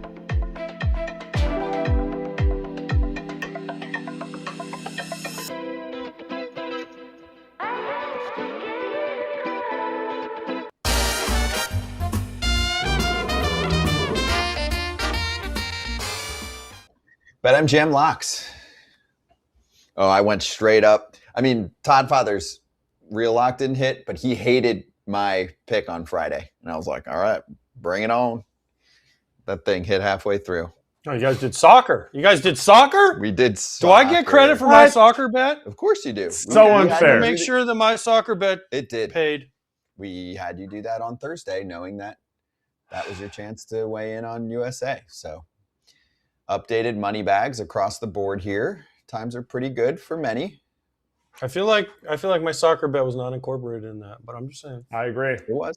So unfair. We leave, and you guys are just like, whoa, we'll rent a bet on bouncy soccer. house. We're going to get a trampoline.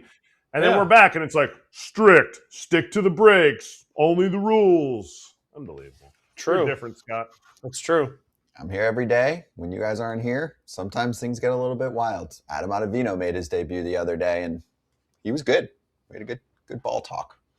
Yeah, but you got to bet on soccer. I've never been allowed to bet on soccer. I threw all my money in the USA and to score first. I gave you and Thursday. They crushed it. They did. We did it for you Thursday just so you wouldn't say this to us. I know, but it didn't count in my money bags. I think it did. I couldn't include it in my locks.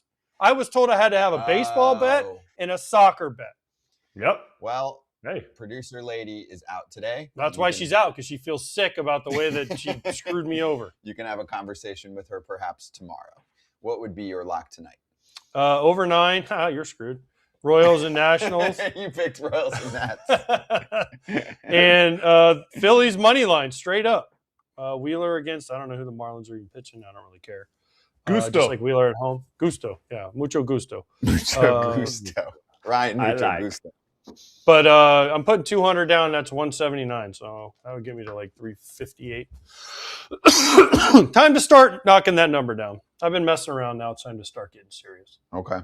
Well, I mean, I guess I'll go next since we've got KC and Washington. That was too enticing. There's too many lanes there. What? Do I not sound? No, you're fine. Okay. You're good. Talk louder. Okay. Too many lanes there in that bet for me to like. I mean, bullpens that have had problems, right? KC and especially Washington. Nats can score. That's clear. Even Keibert Ruiz is on freaking fire now. Look up his numbers and how they've resuscitated him. Mitch Spence has not pitched well. It's a bullpen game for the Nats. There's just too many things adding up here. Plus, the Royals are actually swinging the bats a little bit better lately. I know they lost Vinnie P. Jack Cagg's going to play first. He's been playing well this month. Mashing. I think he's going to have a good little time period here right now. So anyway, add it all up. I think there'll be offense. It'll probably be 2-1 now. But Kratz, what do you think? I like it. Honestly, that was going to be one of my picks. But I always look at the Nats over. And since you guys have picked this, the line has moved a little bit. So it's now at 9.5, paying plus 100. So you have to buy it down a little bit. But it's definitely different. I'm going to go with Chase Burns, who's been pitching really well. First 5 innings, the Reds to be winning by 1 or more runs. And that's paying at minus 110. So essentially, it'd be the money line for the Reds, but they just have to be over. They have to be winning by more than 1 run. Nice. Creative. A first 5er bet, which is common on there. Cool. Okay. There it is. And also make sure you check out the free-to-play BetMGM Swing for the Fences game. That is always there for you during the season. Get your shot at scoring a bonus or a boost token. Gambling problem or concern, there's help. Call 1-800-GAMBLER.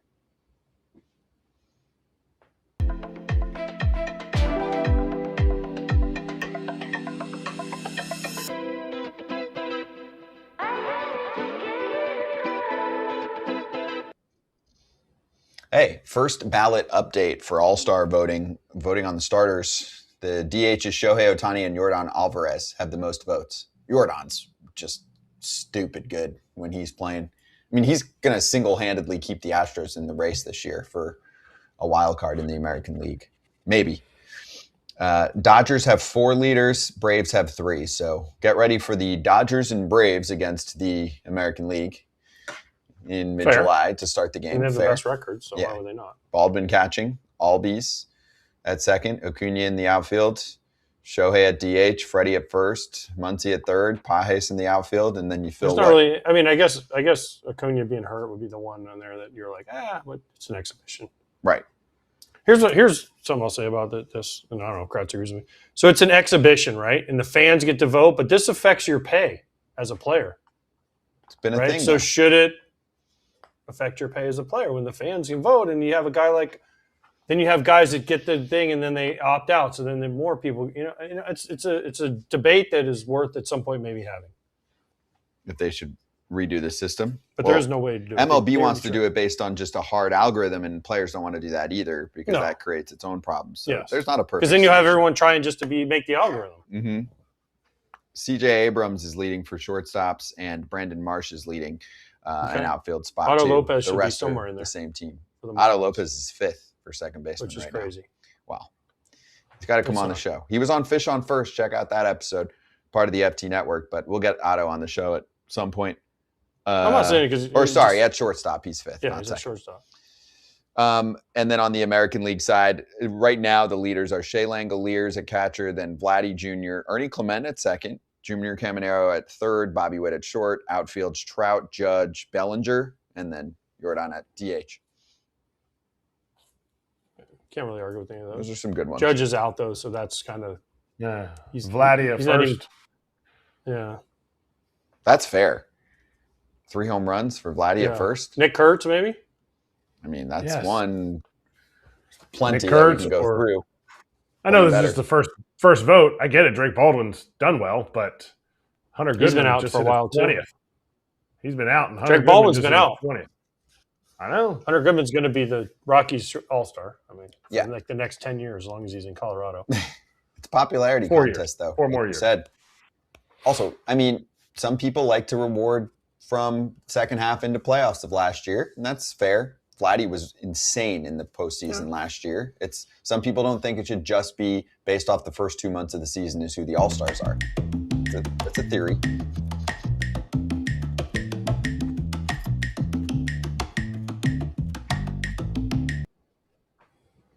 Hey, we're saying bye, but we're going to stay on. That's it. Bye. We're staying on online.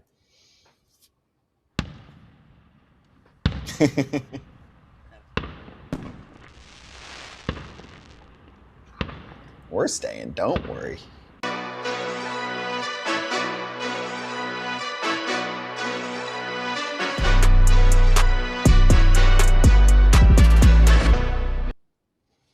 We got a few things queued up. Let's start with milestones here. Max Scherzer, 3,500, got a nice bottle of alcohol. And then he told his teammates to dream big when he reached 3,000, kept setting new goals, hoping to reach 3,500. Boom, there you go. Max is setting milestones and got to keep him on the field. See if he can be a contributor this year. Next up, Freddie Freeman on Wheel of Fortune. I didn't see this, so I'm going to watch this for the first time. You got to watch the whole If you clip. don't get this, then the guy next to you is probably going to get it. I know. I understand. I'm just 700. Yes. I need more than... How'd you know?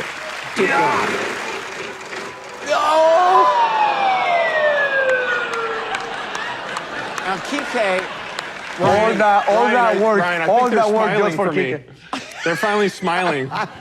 Kike, all right. Now, before you celebrate, Sapphire tennis necklace. there it is. Yeah. Sapphire tennis necklace is what I wore in 2024. It's what Yoshinobu Yamamoto wore, and it like blew up. You know, I don't have social media. you have social media. You were verified on Instagram. You are a liar. Freddie has never. Freddie's like, wait, what? Freddie's like, I've never done a post in my life. That's so great. Kike's like, woo, I get the win. And Mickey Rose like, oh, and I love when Freddie's like, now they're smiling because apparently Freddie was killing him before that. Oh, wow. And then all that for bankruptcy. All that for bankrupt. Wow. It was great. It's so awesome. Just Freddie's reaction where he's like, oh. Yeah, but Freddie, I don't think he knew it. He didn't know what. No, he had no idea. He had no idea. That's fun. That's That was the a good best. clip. Next up, Jazz Chisholm. I picked this one out. Challenged this 3-0 pitch from Kevin Gossman. Why? 3-0. Exactly. $500 Yankees Kangaroo Court. Good. You should for challenging that pitch 3-0. And then check the comments because Jazz is just not good at ABS Yeah, I know. challenges. It's been a thing all year. He was supposed to be one of the ones that people thought was going to be good, too. He's not been good. No. We're laughing about it, but you get 2 a game. This isn't just like, oh, willy-nilly, here we go. He's got to check himself, in my opinion. I mean, I'm not going to make a bigger deal out of this, but like you probably like it's more than just you. A 3-0 pitch, why are you challenging that? And not even the fact that he's wrong, just 3-0, it's 3-1. Who cares? Come playoff time, they're not going to let him challenge or they're going to be very mad. They're going to be like, you know how you're a free agent coming up this year? We will not help your bidding process or bid for you if you challenge a pitch. Mr. Chisholm. This is a big deal. Like Pratt said, you get 2 of them, not 20 of them, 2 of them, and you're wrong a lot. Be careful. He's 11 for 15. That's bad. That is bad. I mean, he's missed 11 out of the 15. I'm sorry. Missed 11 out of 15. He's got that many wrong already? Yeah. Yes. Oh my gosh. Yeah, that would be if I was manager and You're I not don't that know good of a that, hitter. I'd be like, dude, it's over. Yeah. If Judge missed Okay. that many, I'd be like, good, keep going. Sorry, Yep. Jazz isn't that good of a hitter. Know your role. Know your lane. No, you got to save that for the top few hitters on the team most of the time in those kind of situations. Even during the regular season, it matters. Okay. This was a viral moment from the weekend at Fenway Park. That's a home run! That's a home run! Come on with these Red Sox! Come on! Come on! Come on!